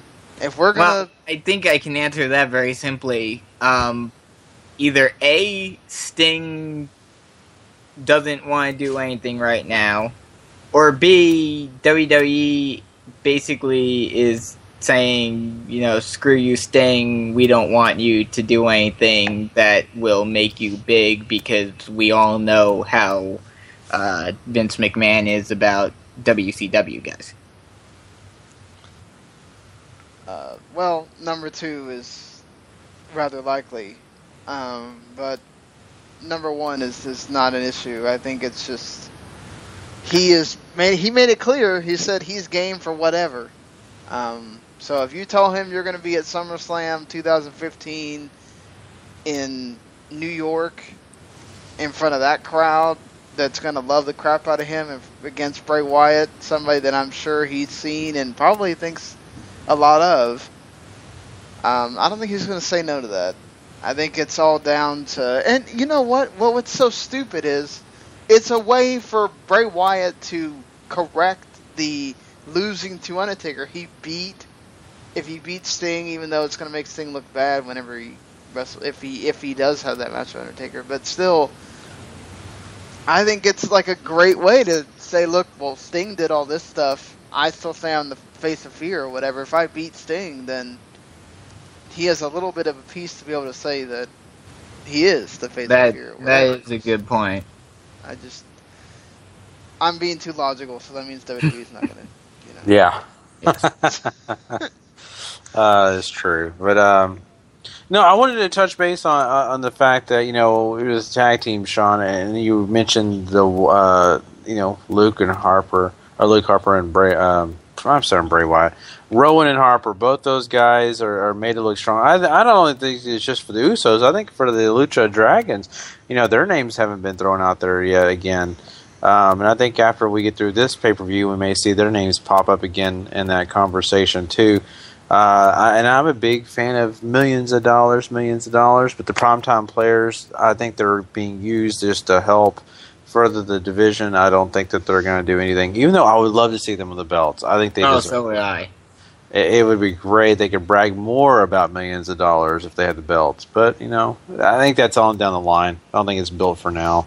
Main event, though, when I looked at that main event, I was kind of excited just because I wanted to see Mercury, and I wanted to see, of course, Noble in the ring again. I love seeing these guys get back and do it a little bit, and it was fun. It was interesting, and I think it was probably one of the brighter parts of the show. It certainly does set up an interesting factor, and an interesting variable for the main event at Money in the Bank. Because they could potentially get involved on the side of Dean Ambrose now, because Seth Rollins has basically said, you're fired, screw you, I never cared about you guys. Mm-hmm. Yeah. So I mean, yes, it definitely did fit. It definitely did do something for Money in the Bank. So I liked it. All right. Well, that's Raw. All we got to do now is give our score. Rating. Our rating. Yeah, I couldn't think of the name right now. All right, Brandon, you're up, man. Give us a rating for the overall show. Yep. Yeah, out of 10. I'll give it a 7. It was a decent segue into Money in the Bank, but nothing very memorable. A lot of lazy, uninspired booking, a lot of stuff that made me roll my eyes. Maybe about 30 minutes of the show is worth it, so I'm going to give it the old Bret Hart score, 4 out of 10. Oh. Probably the lowest thing I've heard Paul give. I'm going to say a 5. It was about a average show. There was some stuff in here. It's very few and far between. A lot of it was blah. What you typically would assume you get when you know the participants of a certain match and whatever. Just yeah. I'm right there with you, Sean. 5 for me as well. Not so inspiring, but at least it was, not just the worst thing we've ever seen. So I'll give it that. All right, guys. Well, it is time for us to move on and do our Money in the Bank preview. So we're looking forward to doing that. So let's go ahead and do that. And Sean, do we have music for that? Yes, we do. Let's do it. Money, money, money, money, money.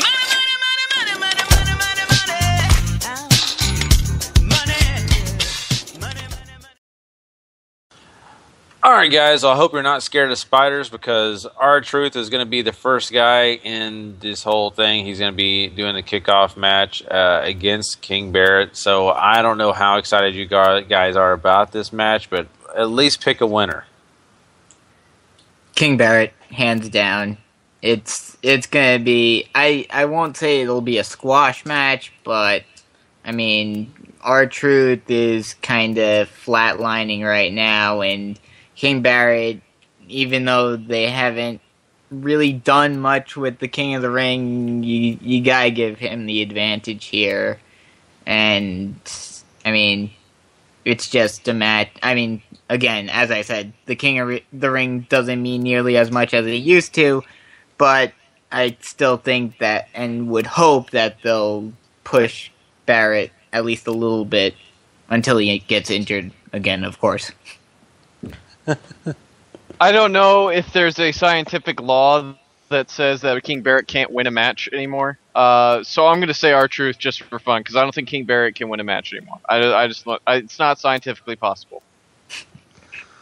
There are things called fake kings, and Barrett seems to be one of them. And you know what Truth is, the name of his finisher is? The lie detector. So he will detect that King Barrett is just a fake. And he will win because, as Paul said, King Barrett cannot win matches right now. And somehow they'll want to turn this into a feud that has to keep going because, I don't know. And it'll continue to be on pre-shows. They will never get to the main pay-per-view. Oh, it'll just end on a Raw or SmackDown probably for Battleground, but I'm just saying. Yeah. I wish to death it would be R-Truth, but I just don't think they're going to let that happen. I think King Barrett's going to come away with a victory here.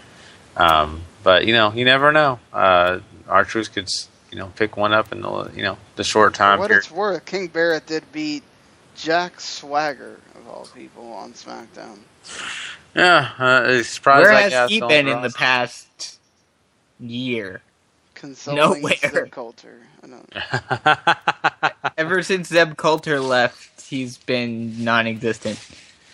Jack Swagger must have had a lot of Make-A-Wish Foundation. Hey, there you go. They can reunite the real Americans. Yeah. That was getting over. Cesaro's with Kidd now. Yeah, but So Kid's out for a year. What? So Kidd is out for an entire year. Oh, okay. I didn't hear about that. So I'll have to find out what happens with that. But let's move on past this kickoff match and let's get into something that actually will start the show. And I don't know if this will start the show, but I'll just start it off with a bang. Let's say John Cena versus Kevin Owens. Both these guys going to task again in this rematch. Who's going to come out victorious in this one? While I would love to see Kevin Owens whoop John Cena's butt yet again, I know it's not going to happen. John Cena will win, and he'll, say, "Oh, you're nothing, Kevin Owens," and yada yada yada, and the feud will continue. I would, if it was me booking, I booked this to be a non-finish. Somebody snaps, I think Kevin Owens snaps or something like that, but I'm not, and I think this gets the WWE special of 50-50 booking, and Cena gets the win because that's what they love to do. And plus, it's especially if you enjoy the feud, 50-50 booking. I'm gonna say no on the 50-50 booking. I think there is a much better story to be told with John Cena losing again than there is for John Cena to win again. I agree with you there, but this is WWE we're talking about. This is John Cena. I know, but I think that you kind of go the Brock route and have him get really close again, but he loses, or perhaps it's Cena that loses a little bit here, and I just feel like there's something even said, this story feels like it's Cena that's losing a little bit. Like, Cena's the one that has his head not on straight a little bit. Like, he's being bothered by the fact that Kevin Owens is, he's being beaten by this guy that he calls half a man or whatever. If you're the one challenging somebody's manhood after you lost, sometimes there's more to be said about you than there is about the other guy. So, maybe I'm just overanalyzing this a lot and whatever, but I don't know. I just think that there's something there to this, and I would think that either we get a no finish, and maybe it's Cena that does the no finishing, or we get Kevin Owens winning again. Yeah, I'm right there with you, Sean. I don't think this does us any favors with 50-50 booking. I completely understand the idea of it. I'm looking at more of a no finish or a victory by countout, and I think really it would have to be Kevin Owens standing in the middle of the ring, and maybe he had injured John Cena or put him in a position where he couldn't get back to the ring and he was counted out. That's the only thing I could think of besides the no finish to end this match. I don't think it does either of these guys any good losing clean. Kevin Owens got his one clean win. Him winning again clean, not that it's going to make John Cena look bad, but I don't think they really want to do that. I think they want to save some other stuff, put some more meat on the bone for this feud. So I'm going to go ahead and say count out just to be different. I'll say Kevin Owens wins. Maybe he does something to kind of injure John Cena. So let's move on past this and let's talk about the Divas title, which is up for grabs with Nikki Bella versus Paige. And this is going to be an interesting matchup because, is this the time when the title changes hands or does Nikki retain? I would want Paige to win, but I feel like just to continue the feud and just because WWE is obsessed with the Bellas for whatever reason, I'll have Nikki retain. I would think with the recent heel turn, they would want to start piling some heat back on the Bella Twins, so I am also going to say Nikki to retain. Nikki retains. I'm with you guys. I think Nikki retains. In fact, I don't know if this is going to be anything special, but I just don't see anything spectacular happening here. The one thing I will say is, with what you said there, I think there may be a chance with the heel turn they may do that whole switcheroo and have a dirty finish and have Nikki retain, but it really be Brie that retains it or something along those lines. Mm-hmm. I can see that. That'd be fair enough. So, but it seems like we're all in pretty much consensus that Nikki should retain her belt. So, it would be a big shock if Paige wins. Let's go ahead and move on past this one, though, guys, and let's talk some Ryback and Big Show. Now, this is the one I know everybody's looking forward to because the Big Show's in it. To talk about Ryback and Big Show? I know, Sean, it's going to take like another 2 hours because everybody's so excited about talking Big Show. I know, but we're going to try to get to this quicker. Maybe I'll give you guys an hour each. All right, Can Brandon. I go to bed instead? Brandon, what's your thoughts? Who's going to win this match? Oh, wow. I'm not 100% sure about this one. This one I think is going to be a toss-up, but I'll just because of the fact that they kind of gave us a glimpse of what Ryback can do on Raw on Monday and tried to amp up Ryback's power. I think Ryback will win. Ryback for sure. This is a whole thing just to make Ryback look strong to keep going down the road of his Intercontinental title reign. Yeah, this is for Ryback to look strong, as Paul said. And yeah, Ryback should win. Hell, maybe even Big Show gets mad and Ryback wins by DQ, but Ryback's gonna win. Yeah, it's too far gone. Ryback's going to win this whole match. And, there's no way he's going to lose the IC title this fast. And I just feel like, they're trying to get Ryback in this special place. I think this is a pretty quick feud. I don't know. Maybe they'll have it come back, or maybe Big Show will keep feud alive. But I don't know. I think this is kind of a one-off thing for me personally. Don't see too much into it. Oh, God. Anything involving Big Show and one-offs. When's that happen? I know, you're right. I just can I hope at least and have some wishes and prayers. Let's move on past that though, guys. Let's talk about these tag titles. This is a tag team match up against, guess who? The New Day versus the Primetime Players. And we could possibly see the Primetime Players walk away with gold, but don't think it's going to happen personally.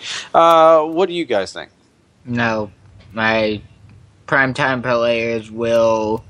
I hope they allow them to at least make a run and have New Day have a run for their money, but I think New Day retains. Yeah, New Day retains for sure, but I'm with you. I'm looking forward to watching this match. I want to see how they treat the Primetime Players. I want to see how well these two connect, how well they gel, all that good stuff. I will third that.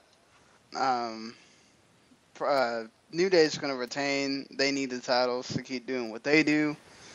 But, man, this is going to be interesting. I really want to see what the Primetime Players do here. And hopefully Titus can, throw some folks. That's what he does. Yeah. I can't do it. Aura. I love that. Well, you know what? Let's go ahead and talk about get the this. Whistle in here too. Oh man, I know. We need to get that drop. So like, whenever somebody says something they're not supposed to, well, for me half the time, but or me. Yeah, we'll do it. We'll get it figured out. We'll have to put that drop in. Let's move on to the ladder match, the Money in the Bank ladder match, that is. And let's talk about the fact that Dolph Ziggler, Neville, Roman Reigns, Randy Orton, Kane, Kofi Kingston, and Sheamus all have an opportunity to get that briefcase. Who is going to come out of this with that briefcase and have an opportunity Let's say it all together now. One, Roman Reigns. Yeah. I'll go counter just a little bit. I think it's a toss-up between Roman Reigns or Kane.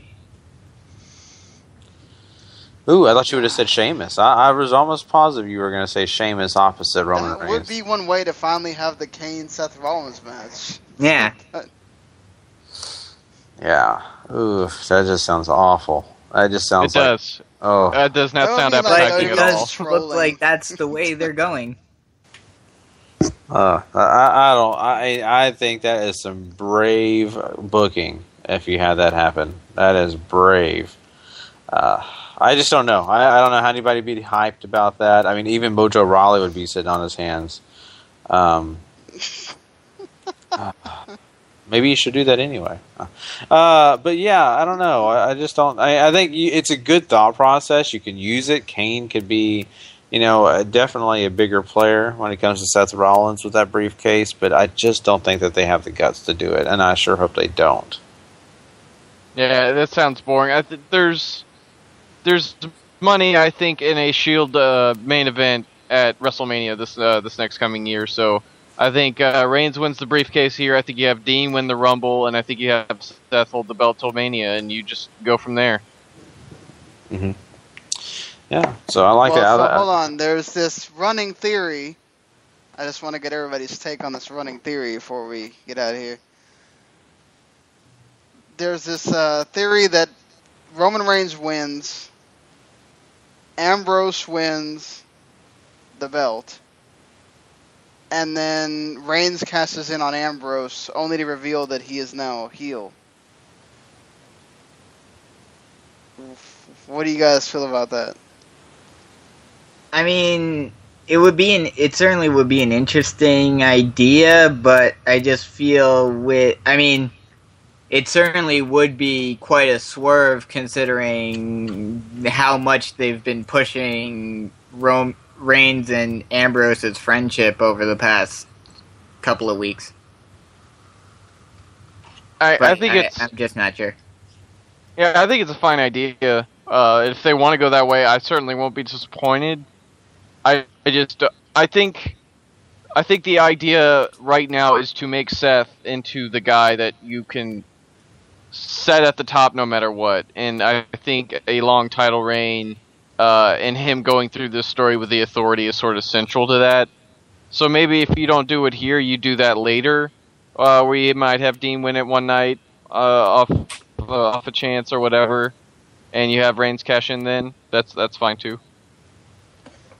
Yeah, I can see that what Paul's saying. Maybe you don't do it here, but I think the reason that he were pulling for it here, and it makes sense to me, is that maybe you don't do Brock versus Seth Rollins, and maybe you do Brock against Roman Reigns as the Seth Rollins enforcer, because Brock's not going to go for the title again. And even if he does, he's not winning. So I think that way you get a revenge for Roman Reigns with Brock. You finally get Reigns get to beat Brock. And then you can still do Triple H and Seth Rollins at SummerSlam. Yeah. There's a lot too. I mean, there's a lot of different scenarios, and I like that one, and I like a lot of the guys of what you brought up. And I mean, I think it also puts a lot of the sort of the Daniel Bryan sympathy thing for Dean, where you get more people that rally around him because he once again won the title really quickly and then lost it. But this time you won't have that whole thing where he keeps winning it over and over and over like Bryan did. But, there's a lot to go there. That's why I kind of like that theory. But plus, I really think that Roman can just... There's so much he can do as a heel, I think. Yeah, I agree. There's a lot of untapped potential there. And it'd be interesting to see how they go. I really am interested in that. And so let's go ahead and jump into this title picture here just to see where you guys really are leaning. That way you can make your final predictions on that, because that Money in the Bank briefcase could have some implications. So let's go ahead and say Seth Rollins is going to get in the ring with his belt. Will he leave with it? We don't know. Maybe one or two ways. But he will be facing Dean Ambrose. So let's go ahead and predict this. What's going to happen? I think either A, Seth Rollins figures out a way to win completely on his own, and he shows that he's capable of winning on his own without the Authority, or I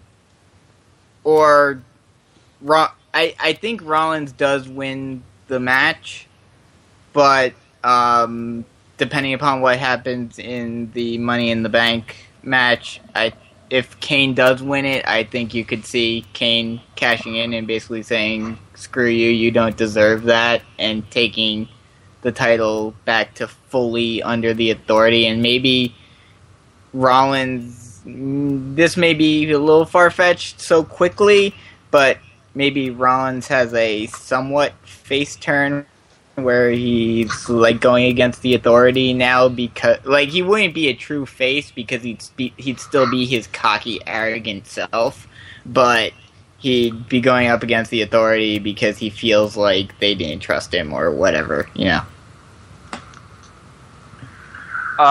Seth to retain. I would think it would be really fun if both, like, he's about to lose and Dean's up at top and somebody runs in and Seth suddenly thinks that he did something to allow himself to win and did it without the Authority, even though he did do it with the Authority, just to sort of play off that. Plus, it'd be funny, and I'm all for funny. But hook or crook, Seth wins. Yeah, I think I'm going to go with Seth winning. I like Paul's idea because it would blend more into the Authority, and I think we are building to a Triple H Seth Rollins match at SummerSlam. So that would continue the whole thing there. So I just really hope that they allow this match its time and have its moments and be the great match that we know these two can put on. Yeah, I mean, this is going to be really interesting to see how it all shakes out. It usually doesn't end up the way we exactly think it will. I definitely think that Seth Rollins will retain. I think that's just going to be a given. I think there's going to be some other force that's going to help him win, because right now the Authority isn't with him. So I think he's going to have some other invested force in some way going to help him continue winning, and that could also cause more problems. That could also cause more of a situation where we get Roman Reigns involved, and even if that's Roman Reigns turning heel. So I'm looking forward to seeing how they're going to do it. There's a lot in this, and I think all of us have great ideas. We just, we'll have to see who kind of wins this. So, all right, guys. Well, that is our Money in the Bank preview. We are looking forward to next week, of course, this next Sunday night, actually, getting in touch with you guys by having a special Money in the Bank show. It is going to be awesome, so don't forget about that. Right after the show, you give us about, I think, we usually give you guys an hour break between the show and us doing the podcast. So we'll give you an hour break, do what you got to do, put the kids in bed, do whatever you got to do, and then get on, and we will be on and ready to talk some Money in the Bank with you guys. So we'll be definitely getting that started. But now it is time for us to do some other things. And I want to stop and thank Brandon for being on with us. He came on and did some Monday Night Raw and, of course, the preview with us for Money in the Bank. So, Brandon, we definitely thank you for showing up and being a part of the show this week, man. Yep. Thanks for having me, and I'll see you guys on Sunday to talk Money in the Bank post-show. All right, buddy. We'll see you then. All right, guys. Well, it is time for us to go ahead and jump into some NXT, so we will be right back with that. WWE Developmental NXT.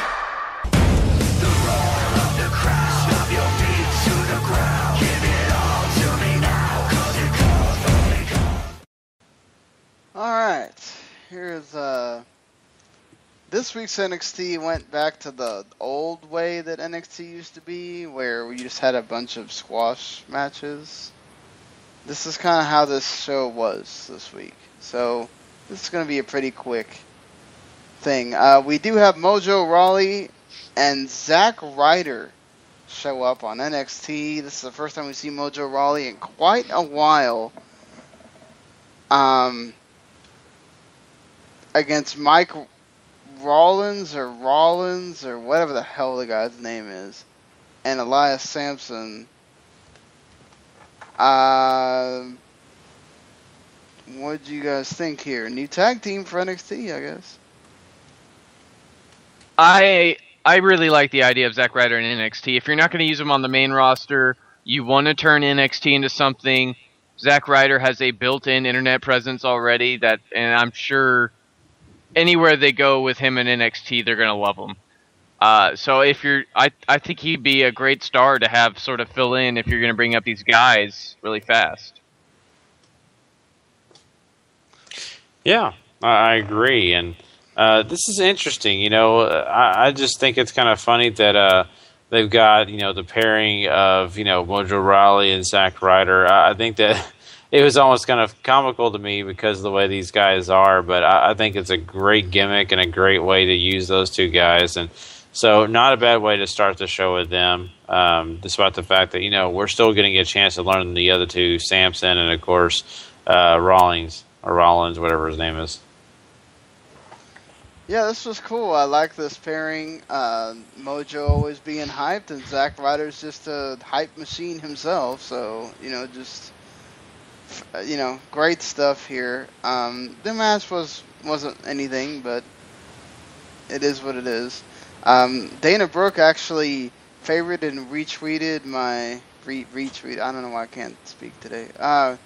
Retweeted my saying that I liked this little video here. I don't know if that's her naivete when it comes to social media, because usually anything that involves wrestling and anything that's obviously internet related, usually they don't even bother with. But that's cool. Like, so I can't really hate Dana Brooke that much anymore. Yeah. So I'm just gonna run through these here. Emma takes on Blue Pants. Bull Dempsey takes on Tyler Breeze. Becky Lynch against one of the newbies and Jessie McKay. Baron Corbin and Angelo Dawkins. And then your main event is Samoa Joe whooping on Scott Dawson with Kevin Owens on commentary. So, what do you think, Paul? Emma and Blue Pants was one of my favorite parts of the show. If not for the crowd, then just for Blue Pants herself, who I thought was wonderful, wanting to dance with Emma and all this other stuff. So hopefully Blue Pants gets a contract, because I think that'd be great. Tyler Breeze and Bull Dempsey was what it was. It was squash in Breeze's favor. There's a promo in here with Amore, Cass, and Carmella that I really liked. Becky Lynch, Jessie McKay together gave me a nice Shimmer memory, so I was okay with that. Plus, love Jessie McKay pieces too, so great to see her on the show. Baron Corbin, I'm still not okay, I think, with the heel turn, because he doesn't do much with it. Corbin sucks, though. That has to be a great chance. Yeah. And Joe being Joe on NXT was just something, I think a great main event segment, just because it's something you need to see. It's Joe on NXT, and that's surreal enough. Muscle Buster and everything, like, you know, just nothing cut out from the Joe character there. Yeah, you're right. But the funny thing is why was the crowd so dead for Joe? I mean, that match was nothing. Well, no, the match wasn't anything, but his entrance is what I'm talking about. Before he even stepped one foot in the ring, I mean, it was all of a sudden he steps out and then the curtain, and here he is, and everybody's just kind of like, oh, who? Oh, what? You know? Maybe by then they had gotten their... We got to remember this show was also taped with 4 shows in a row. They probably had always seen Joe much of the time. You're probably right. Exactly. It just kind of felt awkward, you know. Yeah, it did. Yeah, so I don't know. Not a bad debut. Not at all. I just wish the crowd would have been hotter, personally. Maybe it's also their way of telling WWE that the music sucks. But. Oh, it's terrible. That is... I'm trying to think of anybody else who has worse music than that. Heck, give him, I don't know, Rowan's old music. That would sound better than this. Serious. I could actually dance to that. This is just awful. So, I mean, looking at the rest of this, the two women's matches, Emma did a great job with Blue Pants. I think that they, did their thing. That was great. Happy birthday to, Blue Pants. That was fun. Like that. I just want to know where Emma's going to be going. I think she's doing fine with the heel character, but I just want more and more. I want to see her grow. I want to see, there be a progression here, and I hope it does happen. I'm getting more nervous as we got people like Jessie McKay being added to the roster. Not because I don't want them there, only because I'm getting worried that Emma's getting to be less of a commodity. Well, Emma's going to have to be, because eventually when they bring up all 4 of the, the ones that, the 4 horsewomen, Emma's gonna be one of the standard bearers of the division. She's gonna have to hold it down. I hope that happens. I think her getting these wins and everything, and having this character, I think shows you that they have faith in that this can work. That's good. But you have to get Jessie McKay and all these other girls starting to get them over, because if you want to move people up, you have to be able to put women in their place. That's true. Tony Jessie McKay, her and Becky Lynch had a great match. That was fun. It was very entertaining, and you could just see that they had some kind of chemistry going on there. And the fact that it wasn't a squash 1, 2, 3 squash. It was a back and forth for quite a while there, and you weren't sure who was actually going to be the victor. So that was a blast to watch. I think the only thing maybe I may be missing here is Baron Corbin. I'm trying to think if I remember anything else. Well, the Corbin thing, I don't need to talk about it. It was not good. I feel bad for him.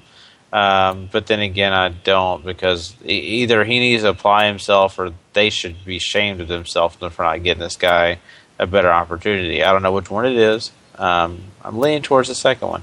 Or the first one, excuse me. But anyway, my point being here is that was nothing. But I will say this, the Gables thing, the whole Jordan and that whole interaction, I mean, I'm looking forward to when they actually team. That's fun. That was a great time. Then you had the other segment, of course, Paul mentioned with, Enzo.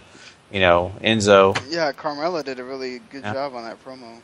Yeah, she did. She did a really good job with that. And trying to think if there's anything else we're missing here. Yeah, the Bull Dempsey Doritos in front of William Regal, that was funny.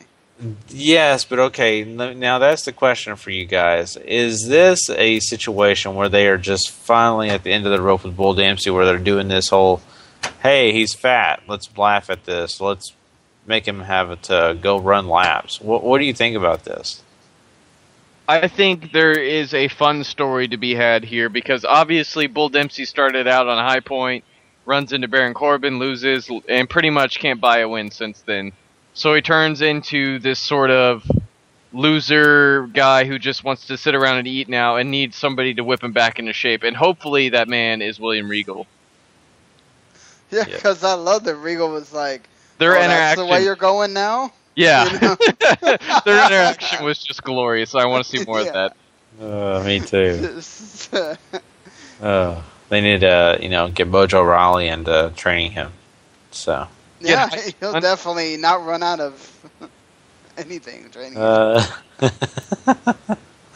So there you go. So, not a great NXT, not terrible, but not the best. The last 2 weeks of NXT have kind of been middling, Mm-hmm. But hey, when you're gonna get Joe versus Owens next week, I really can't complain. Exactly, you're totally right on that. So. Big stuff looking forward to next week for NXT. But you know what, guys? I think we've said enough about it. Let's go ahead and I think we're going to be jumping over to Lucha Underground. So we'll be right back with some Lucha fun.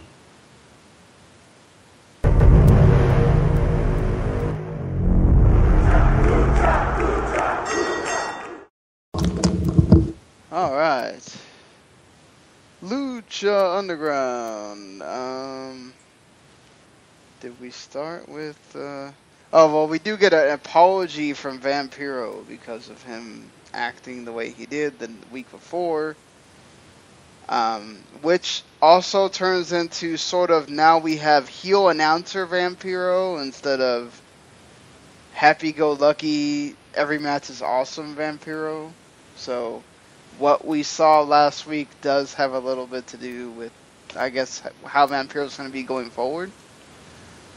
Then we also get Dario in the ring telling us that there's going to be an Ultima Lucha, or Ultima Lucha, as it would be in Spanish, which means the last Lucha, if you don't know, or have never heard what Ultima means, whatever.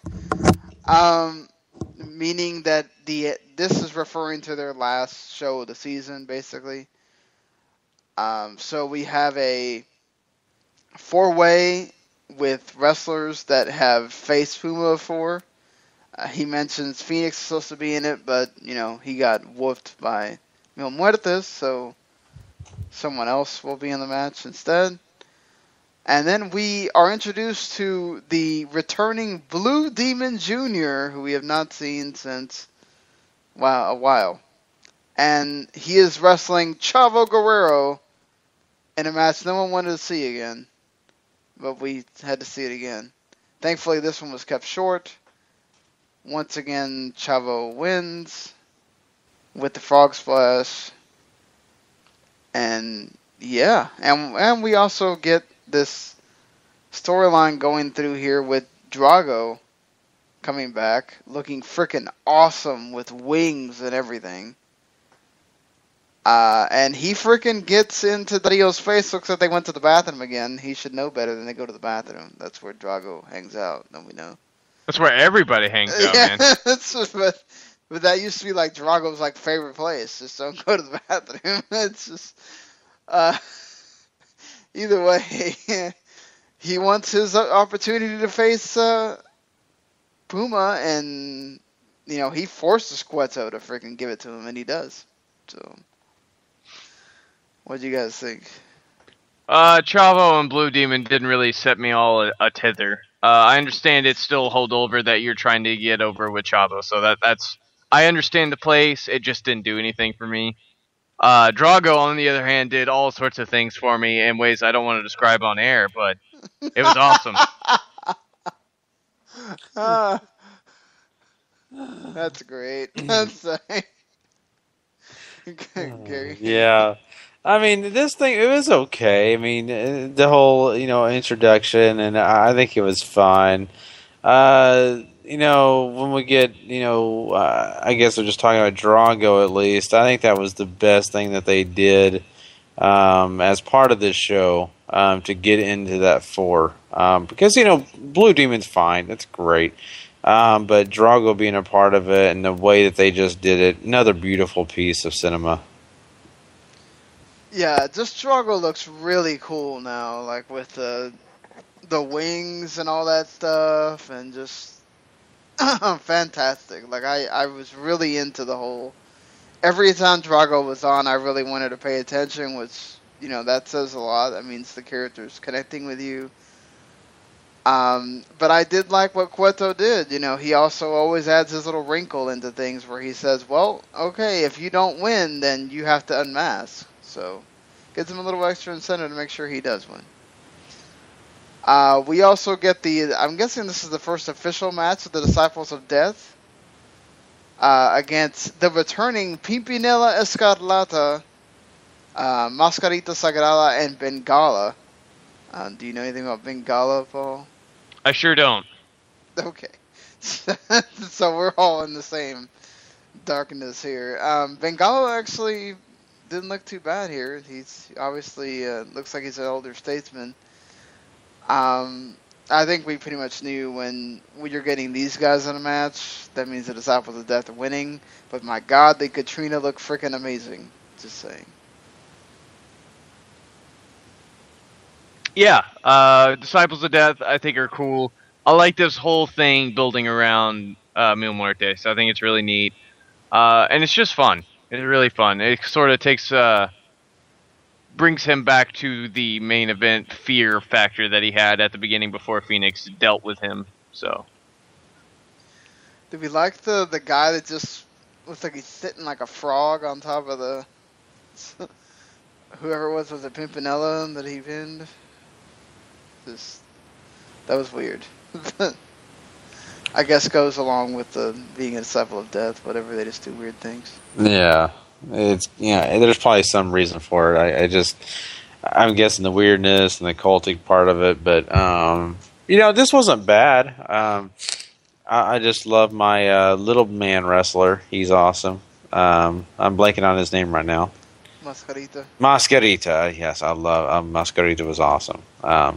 You did a great job in this match, and I thought, overall we kind of got the gist of what was really going to happen. So no big surprises, but a decent, fun match. So we get Cage, King Cuerno, Hernandez, and Drago in a 4-way. Okay, I like this match. The thing is, for me, it felt like a lot of guys waiting around for something to happen, and then the next thing would happen, and then there's more waiting around, and we get Cuerno realizing that Killshot's standing on the rafters, and I don't know. I think we knew Drago was going to win after all that stuff had been put in front of him, and that's fine. Just, I don't know. Just, I wasn't feeling everything about this match. There were some awesome spots and everything, but just, you know. Yeah, it didn't have that traditional frantic energy that Lucha Underground has come to develop with their multi-man matches. But it's still a very entertaining match. The dives were still cool. They're very clearly have a goal to build to now. So I'm wondering how much of that it's going to change their television show, because now they're not living week to week on trying to keep you around. Now they're building towards a larger event. So I'll be interested to see what we get as far as television goes for the next 8 weeks. Yeah, I mean, I can only totally understand where you were coming from, Sean, on this, because sometimes you're like, okay, is this dragging on a little bit? And then they get going, and you're like, okay, you know. But, you know, everybody's trying to get their stuff in, and, you know, you kind of have to give it a chance to balance. So I get that. But you know what? The ending was worth it all to me. Just because we got a chance to see Drago and the way he took care of business. So, I mean... Also, Prince Puma coming in and... Mm-hmm. Yeah, I mean... Having a little stare down there. Which was interesting because, you know, I thought for sure, you know, Drago was going to strike or be, you know, just to me, he's so menacing, or at least they try to portray him this episode as being so menacing, and then just to have him stand there, that was kind of funny. But I guess it, you know, goes back to, that's usually what you do at the end of a match. Well, we get the ending, too, with Katrina doing one of her mysterious, I'm in the room, but I'm not really in the room, tapping Dario on the shoulder. He freaks out, which he is great at facial expressions. And basically she forces him to acknowledge that Mil Muertes needs to have a match with Prince Puma. Or, well, it's not for Prince Puma, it's to wrestle Drago, and then whoever...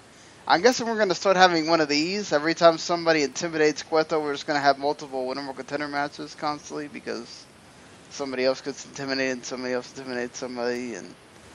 whatever, but it works. Katrina just randomly disappears again, and Cueto's like freaking out to end the show. She does threaten him that basically Mil Muertes will even go after his brother, if need be.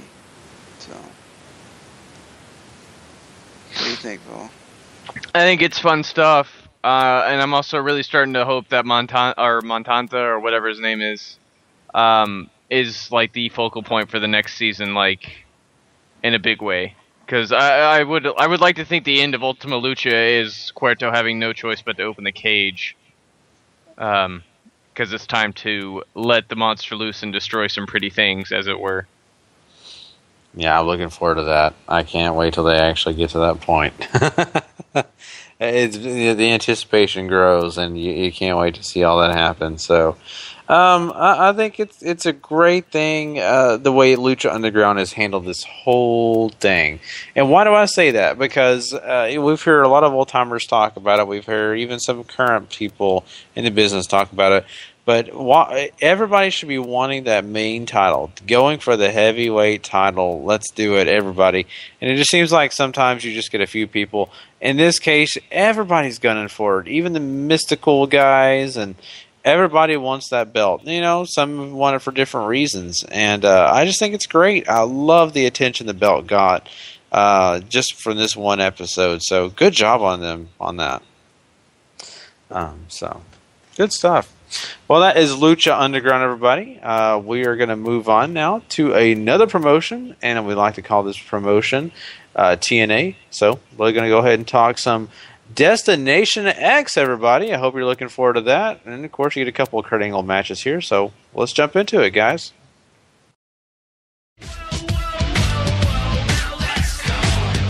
TNA Impact Wrestling.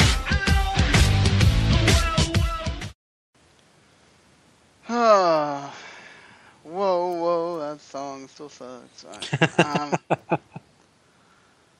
So we are. Did I? No, I got this right. Okay, so either way, we get more Josh and Pope on commentary, and before we can get our world title match, basically EC3 comes down here, and he wants to sit in because he's not getting his title shot, and he's upset. And then Kurt Angle comes out and tells him to shut up, and that nobody wants to see him bitch and moan and all this stuff. So then we just get to see Rockstar Spud walk right by EC3 as he heads up the ramp. You can see EC3's like heart just sink right there as he watches Rockstar Spud get a total shot for him. That's just so great. Like, wonderful expression by EC3. Like, you know, this guy that I helped basically create into what he is, he gets a title shot variety. What the hell, man? They just ripped him to the core. And then we get Kurt Angle, Rockstar Spud. I thought this was good. You know, we knew Rockstar Spud wasn't winning, so it is what it is. I think it's also more proof in the pudding that you shouldn't have had Spud cash in. I think that was a very poor booking decision. I agree. I don't understand. I guess I can understand it. I guess I see the point of, hey, he's talked into it. He's excited. They basically did it so they could do all the destination, the X Division stuff that they did. Yeah, I mean, yeah, you're right. But on the other hand, you know, the guy just now got the title, and all of a sudden now, oh, here, just take it from me. I don't know. I feel bad for Spud, but you know, hey, when he's a GFW, maybe I can feel better. I don't think Spud's going to. Please tell me, Sean. He's got to go somewhere. I think Spud's going to stay with TNA till it's, you know, in the ground. No, well, yeah, in the ground when they have nothing. Yeah, well, no, yeah. Afterwards, you might go to GFW. I'm sure. Yeah, I agree with you on that. Somewhere where we can still see him. So the Dollhouse comes out, and I guess the doll parts theme just plays on loop anytime the Dollhouse are around. Like, they just listen to that constantly. No other music, but just that. I think that's great. It also adds to the creepiness of the whole thing. But, so Taryn wants Awesome Kong to fight her, but she doesn't just want Awesome Kong in a wrestling match. She wants a lingerie pillow fight because she's crazy. And not only that, she's even more crazy. This is the crazier thing. She wants Awesome Kong to wear lingerie. Well, I don't know. I guess she thinks that that'll scare Awesome Kong off by the fact that she'd have to wear lingerie in the match or something. But bitches be crazy, so, you know, whatever. So we find out that Manic, Low-Key, and Crazy Steve are going to be one pairing for these things. Mandrews, Tigre Uno, and DJ Z are the other pairing. And then Grado comes back out of nowhere.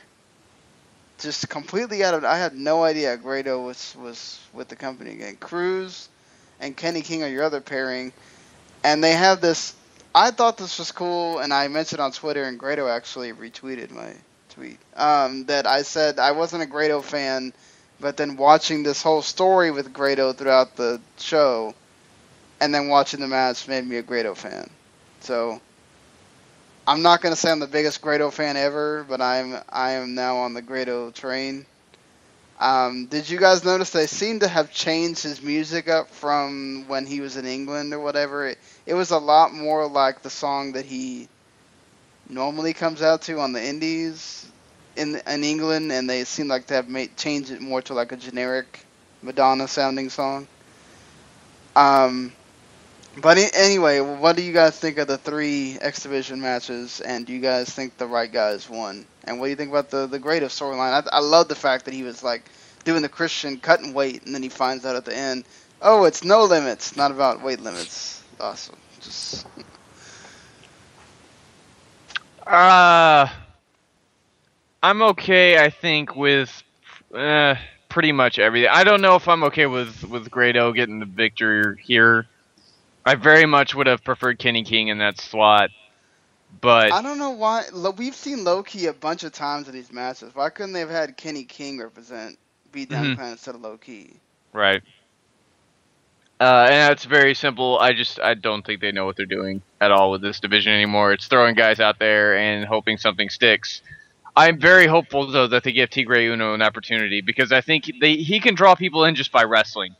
And if that's what they want to do, and it's certainly the easiest route to go with, I think Tigre Uno is your guy for that. Plus, they found out he can say jackass in English. Good news. That's awesome.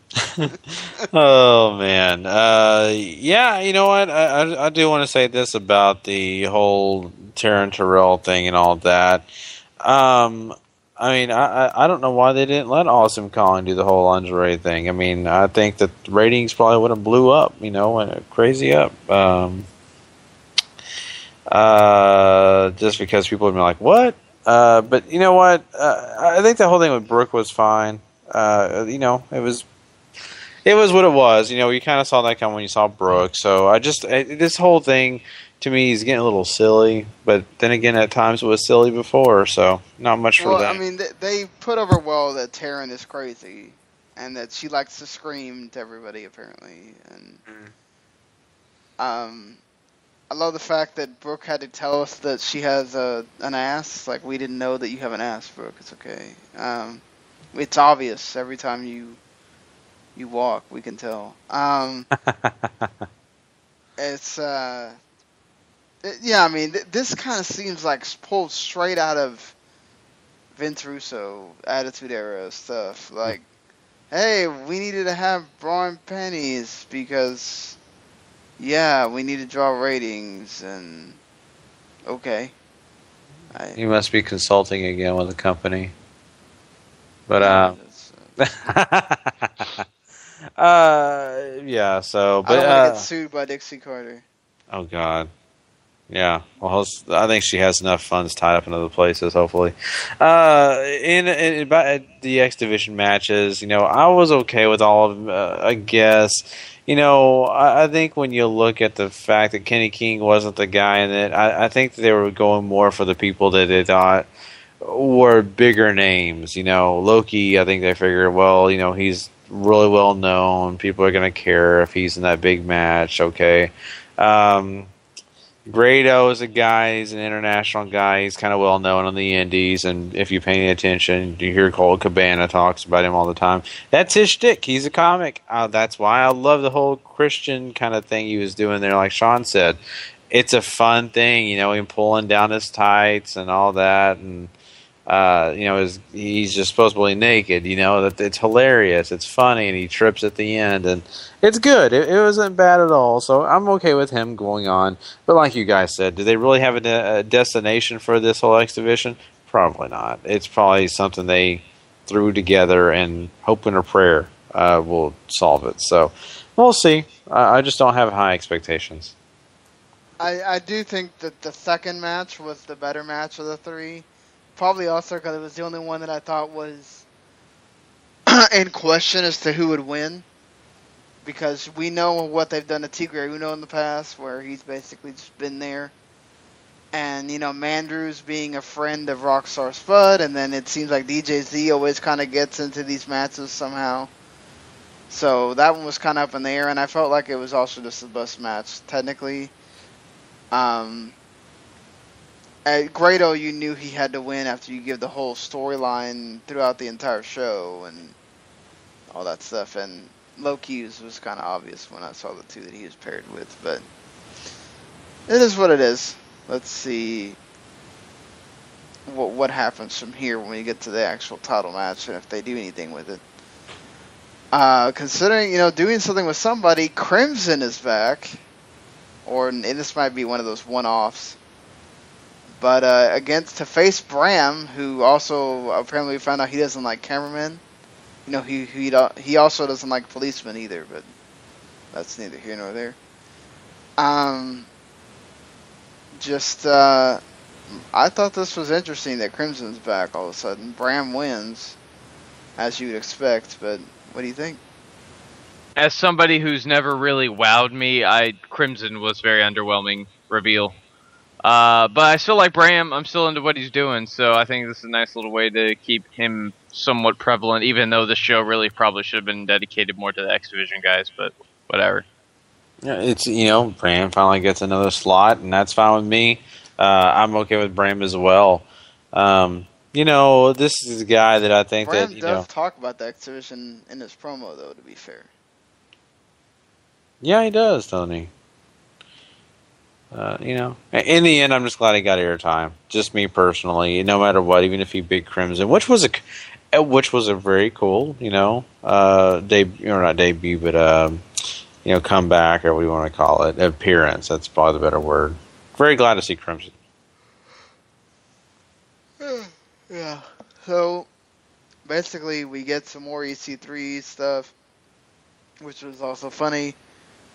And then we get the main event, which was very, very good. I really enjoyed this. Made the whole watching TNA on this night worth it. Kurt Angle wrestling 2 matches in one night is still a feat, especially for, his age. And Kurt Angle wins, making Austin Aries tap out after you could tell he was completely exhausted. I will say that I forgot to mention, Grado basically does the bionic elbow, and both Josh Matthews and Pope do not even know what it is. They seem to not even know what it is, or even mention Dusty's name or anything. Like, guys, come on now. You guys are not that clueless. Especially Josh Matthews, who is always bitching about how no one understands where Oblivion came from, but you don't know that Dusty Rhodes did the bionic elbow. That's fine. Or even Bully Ray, for that matter, who is always doing it. You could have dropped him, too. But it's stupid. Sure. I think this match with Kurt Angle and Austin Aries is the best match we've seen in TNA all year. Yeah, I would have to say. Yeah. I mean, very good stuff. I mean, I think it was definitely... That Lashley series technically bled into this year, right? It's partially from last year. Yeah, I still think Kurt Angle and Austin Aries here was better, though. Okay. That's just me personally, but... Yeah. I mean, like I said, I really enjoyed it. Both were pretty darn good series of matches, so, I mean, it's hard for me to choose, but I did like them both. So. Yeah, if there's anything you should watch from this show, it's definitely this right here. Mm-hmm. Absolutely. So, once again, Kurt Angle stays champion. And it may be that way till the end of TNA. I don't know. Well, what do we think for a rating of TNA this week? This was a little better than Raw, so I'll give it a 5. And it's pretty much all 5 points come from that main event. I guess that means I'd have to give it a 6 then. Yeah. In fairness on it, I guess I would have 2 as well. 6 for me. So I gotta say 6 point. I enjoyed the Grado stuff, so that's a 6.5. Okay. So I'm so glad you're coming around to Grado. I am very happy about that, Sean. So anyway, well, we are going to be right back, everyone. We have some Ring of Honor to talk about, as well as some cheeseburger. So get your appetite ready for some Ring of Honor. We're doing that next.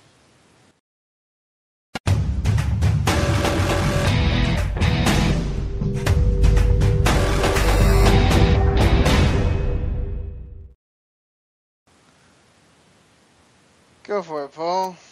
All right.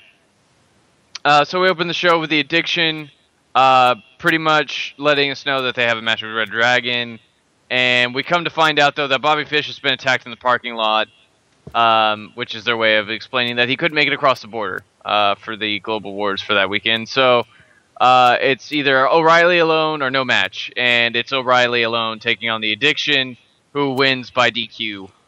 What'd you guys think? Oh, this was actually really good for for Kyle O'Reilly by himself. I enjoyed this. He had I think at least once with the armbar where it made you feel like, oh crap, he could do this by himself. But I just pretty interesting that they went this far with O'Reilly. But the chants weren't going to lose against one guy. Mm-hmm. Yeah, I mean, you knew that. And I love the addiction coming in, the way that they cut their promos. They the one at the beginning of the show, and of course they come in the ring and do their spiel, and or not in the ring, actually. They go to the announce table and do it. And so, I mean, I enjoyed all of it. Back to back, no matter what, it was still good. O'Reilly in the match was fun to watch because you really believe that, man, there's an opportunity for him to win. I mean, he looks really well against them, but then next thing you know, just the numbers game caught up to him, and guess what? Couldn't do it. But I think it was at least entertaining. It got people excited. They thought they were going to see something really cool happen. One guy beat a tag team, just couldn't happen today. So good stuff. I mean, it was pretty decent. Yeah, it was a fun 5 minutes that I think did a lot to make Kyle O'Reilly look good, which is important. Because the Addiction are already pretty solidly going to be hated with the whole Knights of the Rising Dawn. The Addiction move in after the DQ to beat up Kyle O'Reilly some more. ACH and Matt Sydal make the save because they're the fun baby faces tag, and that's what they do. Mark Briscoe cuts a promo. He's facing Donovan Dijak at Best in the World. Nobody's Best excited promo. for that. No one's excited for that, but that promo was awesome. In fact, that promo was going to be in our intro this week, but we had more important things to put on an intro. Dusty Rhodes, of course. So, but I love the Sausage County Chicken. Love it. Yeah, the Briscoes know how to cut a fun promo. I'll tell you that much. I will say this: it's a nice week for O'Reilly, looking good in 2 shows. Yeah, dude. I mean, if you weren't a fan or you just really didn't have any thoughts on him, now you really respect and think a lot of this guy after watching the New Japan and ROH shows. Totally. So after the Mark Briscoe promo, we have Dalton Castle take on Jushin Thunder Liger. I absolutely love this match. It was so much fun. Liger ends up going over. What'd you guys think? Oh man, Liger just reacting to Dalton Castle doing his stuff is just great. It's just awesome. And Dalton Castle was awesome, and I mean, what can you say? I mean, we knew Liger was gonna win, but it's just awesomely fun stuff. Mm-hmm. It's great. Castle is so entertaining. The guy knows how to work it. He really, really does.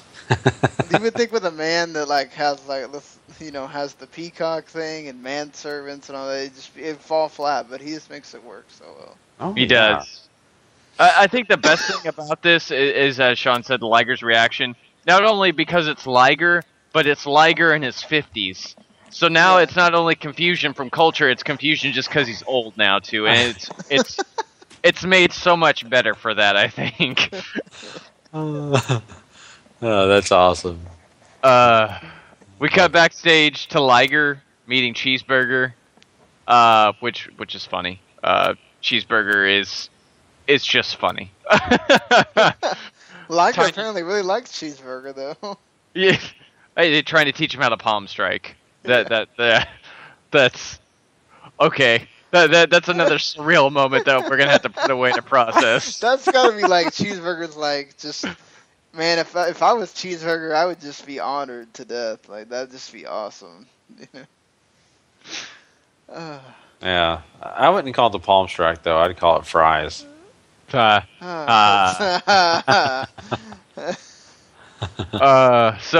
we have Cheeseburger going 1-on-1 with Brutal Bob Evans in the next match.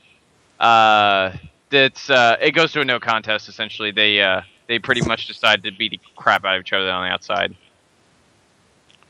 and go through a table. And a table. Cheeseburger got his spots in, but man, there was a lot of beating he took. Yeah. I love the name of their tag team. They used the Brutal Burgers. Yeah. That's. I feel like there's a Bob's Burger chant you could exactly. you could make here too, but I love it. I would definitely. He should definitely be sponsored by Bob's Burgers. Yeah. Now I feel like I need to go to McDonald's after we get done here and buy me a burger. I know, right? That's what I kept thinking during the show. I'm like, man, I can't believe it. You know, I watch ROH on a Wednesday night. I get hungry because cheeseburgers on TV. I turn it to Lucha Underground. I hear the music. I start thinking I could use some chips and hot sauce. God, Gary. Wow.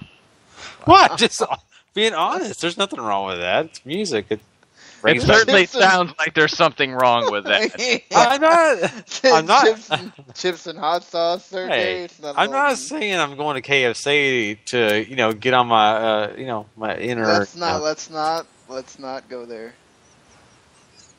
Anyways, Jay Lethal hypes up his contract signing with Jay Briscoe for the main event of Best of the World, which you should all be excited for, because it's going to be amazing. We also find out Red Dragon versus The Addiction for the tag titles at Best in the World is now no DQ, so that'll be cool. Main event time, the Kingdom take on the Bullet Club, Carl Anderson, Doc Gallows. This also goes to a no contest. I really enjoyed this match, though. This is build up to, I'm assuming, something else we're going to get at Best in the World, but this was really good. So, yeah, that means that this Sunday will not only be a Money in the Bank review, it will be a RH Best in the World preview. Because we basically, I don't know what we're going to do. I think we're going to have to wait till this coming Sunday and do Best in the World review, because there's probably no way we can turn around and watch it in one day or something. So. Not to mention, I'm probably going to have to be working by the time the pay-per-view starts. Oh, so. Okay, yeah. So definitely next Sunday, Best in the World special for you guys. But yeah, this match was it was a takeoff from the match on I forgot which New Japan show it was now. But we get more Carl Anderson running around with Maria, which totally works in ROH. Not so much in New Japan, but here it's fine. And then we get a nice finish with the the Magic Killer on the chair, or the two chairs, and yeah, this was what it was. It was fun. Yeah, it was a lot of fun, and it's always an interesting thing, especially when you get Maria involved and you don't know what they're going to do. Are they going to harm her? Are they going to take off with her? And of course, Bennett and both those guys get involved, and I think this is okay. I mean, it was very interesting. I like how they made this feud progress, and it's going to go even further down the line. It's not ending here, so not a bad way to cap off the show by doing this match. I thought it was pretty well done. So. But that concludes ROH, I guess. There's nothing else. I'm missing anything in my Paul? No, that's it. All right, because I watched it on Saturday, so it's been a long time, actually, for me. Well, guys, we only have one last thing to do, and that is for us to crown a Superstar of the Week. So we are going to do that now. We'll be right back with that. Superstar of the Week.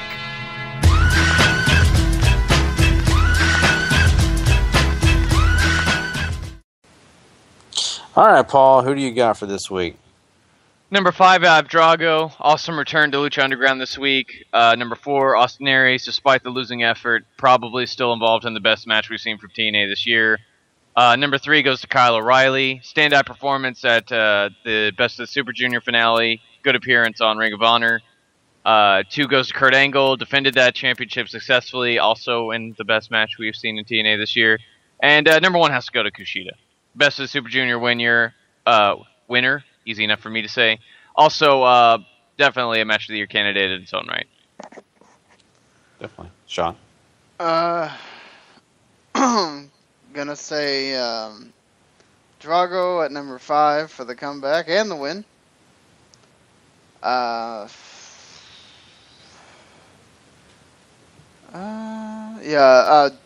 Grado at number 4 for his show long thing with on TNA and getting a spot in that X Division title three-way, I guess. Number 3, Kyle O'Reilly, for pretty much what Paul said. Number 2, Kurt Angle defended those belts twice and had that awesome match with Austin Aries. And number 1, Kushida. You don't win Best of Super Junior finals all the time. He had a fantastic, awesome finals match that you all need to go see with Kyle O'Reilly. And yeah, and you can hear us talk about it on a Best Super Junior special that is sitting there on the Spreaker page or on all the other places that we are available. Definitely. So go check that out if you haven't heard it yet. It's a really good show. My number 5 has to go to EC3. Yeah, I know it's a different pick, but I think EC3 is just a great character, and he still continues to do his thing. And then in my number 4, I think this time I'm going to give it to Okada. I think Okada is once again just showcasing how good he is, and I just enjoyed him watching him on that Super Junior show. So I think I have to stick with that. Number 3 for me, it was a flip flop in between a couple of guys here, but I think number 3 has to be Drago for me. I like Drago a lot, and especially his, winning the big match he had to win, the finale to move on to that big match, but not only that, to keep his mask. Very important match for him. So that's why I have to give it to Drago. Number 2 has to go to Kurt Angle. What a great job winning 2 matches and beating Austin Aries there to retain his belt at the end. That was a great performance. And number 1, it's obvious, Kushida. Kushida is a great guy and a great wrestler, and he just proved it once again at the Super Junior finale. So very, very happy that he won the Super Junior. And, we'll see what happens in his future. But then he is our Superstar of the Week. That is right. Kushida is our champion for this 1 week. So great job and congrats to him. All right, well, that pretty much wraps up our show, guys. We thank you for joining us. We got a few things to tell you about. One of those is, of course, this Sunday. Don't forget, about an hour or so after you watch Money in the Bank, we are going to be on live. We're going to be here ready to talk some Money in the Bank. And, of course, following that, we'll get into Best of the World as well. So we've got a lot of cool stuff to talk about. You don't want to miss it. It is going to be very entertaining. We're going to have some special guests on. I can already tell you that now. So, hey, make sure you hit us up and make sure you come listen. We've got a live chat. You don't always have to call. You can always jump in that live chat, get in there, have a conversation there, and you give us your feedback. And, of course, you can hit us up on our Facebook page, too. And, if you want to post anything in there, we've got a lot of posts about Dusty Rhodes, but hey, man, if you want to put your memories of him in there, if you just want to share with other people, go ahead and jump in there and do it. And, of course, add us. If you're not on our page, add us. People have been adding us all week. We're glad to see people are interested in being a part of this group. It's not about us. It's about the group. So we're hoping you come and enjoy it with the rest of us. So I'm going to go ahead and let Sean go ahead and plug the rest of our stuff. And don't forget, next Thursday, we're also going to be doing some other special stuff. And Sean, go ahead and tell us what we're doing. All right, so as Gary mentioned, this Sunday, Money in the Bank review, Best in the World preview. Then we'll have our regular show on Thursday, which who knows we know we're going to have our go home or post pay-per-view Raw and the Wrestling Wednesday shows, but we'll have to see what happens if we're going to have anything else. And then that Friday will be Best in the World. We're going to review it on Sunday to give everybody time to watch it. Sorry if it's not so immediate. We might do it on, I don't know, are you available on Saturday at all, Paul? I don't know what my schedule is for next week yet. So we may do it that Saturday night. If not, for sure, that Sunday night we'll be able to. I don't know what's going to happen with this Sunday, how immediately 1 hour after we're going to be able to do it, because E3 technically starts early on Sunday night. I have to do a reaction podcast for Bethesda's E3 conference, and it starts during the last hour of the pay-per-view. And I don't know if that's going to be 1 hour or 1 hour and 30 minutes, or shouldn't be more than an hour and 30 minutes, but that also means I have to take time to do the podcast with the games guys. So it may be an hour and a half or maybe 2 hours after Raw is over. Or not Raw. Money in the Bank is over. But we'll get it done this Sunday night, regardless. It'll be there for you to listen to on Monday morning. Don't worry about that. But speaking of listening, thank you for listening to the show. Whether you listen to your favorite parts, whether you listen to the entire less than 3 hours for today, thank you to Brandon for coming on. Thank you to Chris, who always calls in and always gives us some awesome stuff to talk about. And you guys, hopefully, will sit there and then be encouraged to call in yourself. So, anybody that, whether it's one of the regulars that calls in or it's a new person listening the first time, you can call in if you listen live, 972-591-8620. Or even call when we're not around. You can leave a message for us, and we can answer that message later. So that's also something we can do. We are also on YouTube, on our YouTube channel, Rest of the Max Pod. All the episodes get automatically posted on YouTube now. So that's another place you can find us too, along with Stitcher and iTunes and TuneIn and all these other places where we are available. And of course, the Voice of Choice Nation Radio Network. We are now colleagues of Harry Broadhurst and Tony Acero and all them over there in the Voice of Choice Nation. And I should go ahead and say that you should listen to the Raw Reaction on Monday nights, 11:30 p.m. Eastern.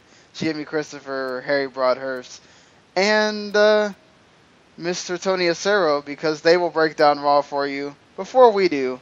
And then you can listen to them and listen to us afterwards on Thursday nights. And also, Harry and Patrick are doing their Wrestling on Wraps on Friday. This week, I'm going to be on with Harry doing Wrestle Kingdom 9. So that should be fun. I almost forgot about that, actually. Oh. I asked off for that, too, and I almost forgot. Speaking of the rest of this week, if you love video games and you love E3, which is pretty much video game Christmas, except unless you're working E3, then it's not very much Christmas because you're having to write and do a bunch of stuff a lot. But I am doing reaction podcasts for all the press conferences with the games guys, Robert Cooper and Daniel Anderson have been on here before, and Randall and everybody else. So you can check our speaker page. They will be posted there when they're live or when they're on demand right after. You can listen to them and whatever. And they'll also be on the Voice of Choice Nation and all that stuff. So we also did our football to football before this. Gary, Randy, and I, we did our first ever our power rankings for the NFL, the top 5 teams and the bottom 5 teams. As long as also talking the NFL news that happened this week. So go check that out if you want. If you like sports. That's also available in all the places where WTM is available and everything else. So there you go. All right, guys. Well, lots of stuff and lots of great stuff. And once again, go check us out on all the places you can find us, plus the Facebook page. Rate and review us. I know, it takes a little bit of effort sometimes. You got to go do it. But hey, the extra 2-3 minutes, it helps us out a lot. It not only gets people more knowledge that we are here, but it also helps us understand what you guys like and what you don't like. We enjoy feedback. In fact, the way we do this show is a lot different than when we first started doing it. Why? Because we took your feedback and we put it into play. That's our important goal, is to get you the best product that you want. What you want to listen to, that's what we're here to provide for you guys, and have a lot of fun doing it. So please help us out, rate and review. And of course, we want you to tell a friend about us. We're always here, and we want plenty of people to come and enjoy what we got to give. So, one last thing, guys, we just want to say once again, we are celebrating the life of Dusty Rhodes, and this show is dedicated to him. What an important person in the professional wrestling business. Just all of professional wrestling has been influenced by him. He was an innovator, and we thank the Lord that we had a chance to get to know a man like that and enjoy what he had to give and his entertaining ability. So, blessings to his family, and we definitely wish the best for them. And our prayers and thoughts are definitely with his family. So, The acting world also lost Christopher Lee today too, which was very, very sad. Wonderful, wonderful actor, a wonderful human being, and he was also knighted. So that's even, that's another plus. Wow, man. Lord of the Rings, Dracula, so many famous. If you've seen a movie, he's probably in it somehow. Mm-hmm. Yep, exactly. Just like Samuel L. Jackson, he's around. So, man, it's so sad. It comes in threes. I need to be on the watch to see. Hopefully, not a third one soon. I don't remember the name of the person, but there was a third one. Oh wow! The world took a swift kick to the jimmies today, with all the people leaving this world. So, yeah, well, heaven gains some angels. I'll tell you that. So. All right, guys. Well, we appreciate it once again for listening, and we will be talking to you guys again on Sunday night and next Thursday. So come check out both those shows. But until then, always remember, if you're not living life to the max, not living life at all. If you will, like it.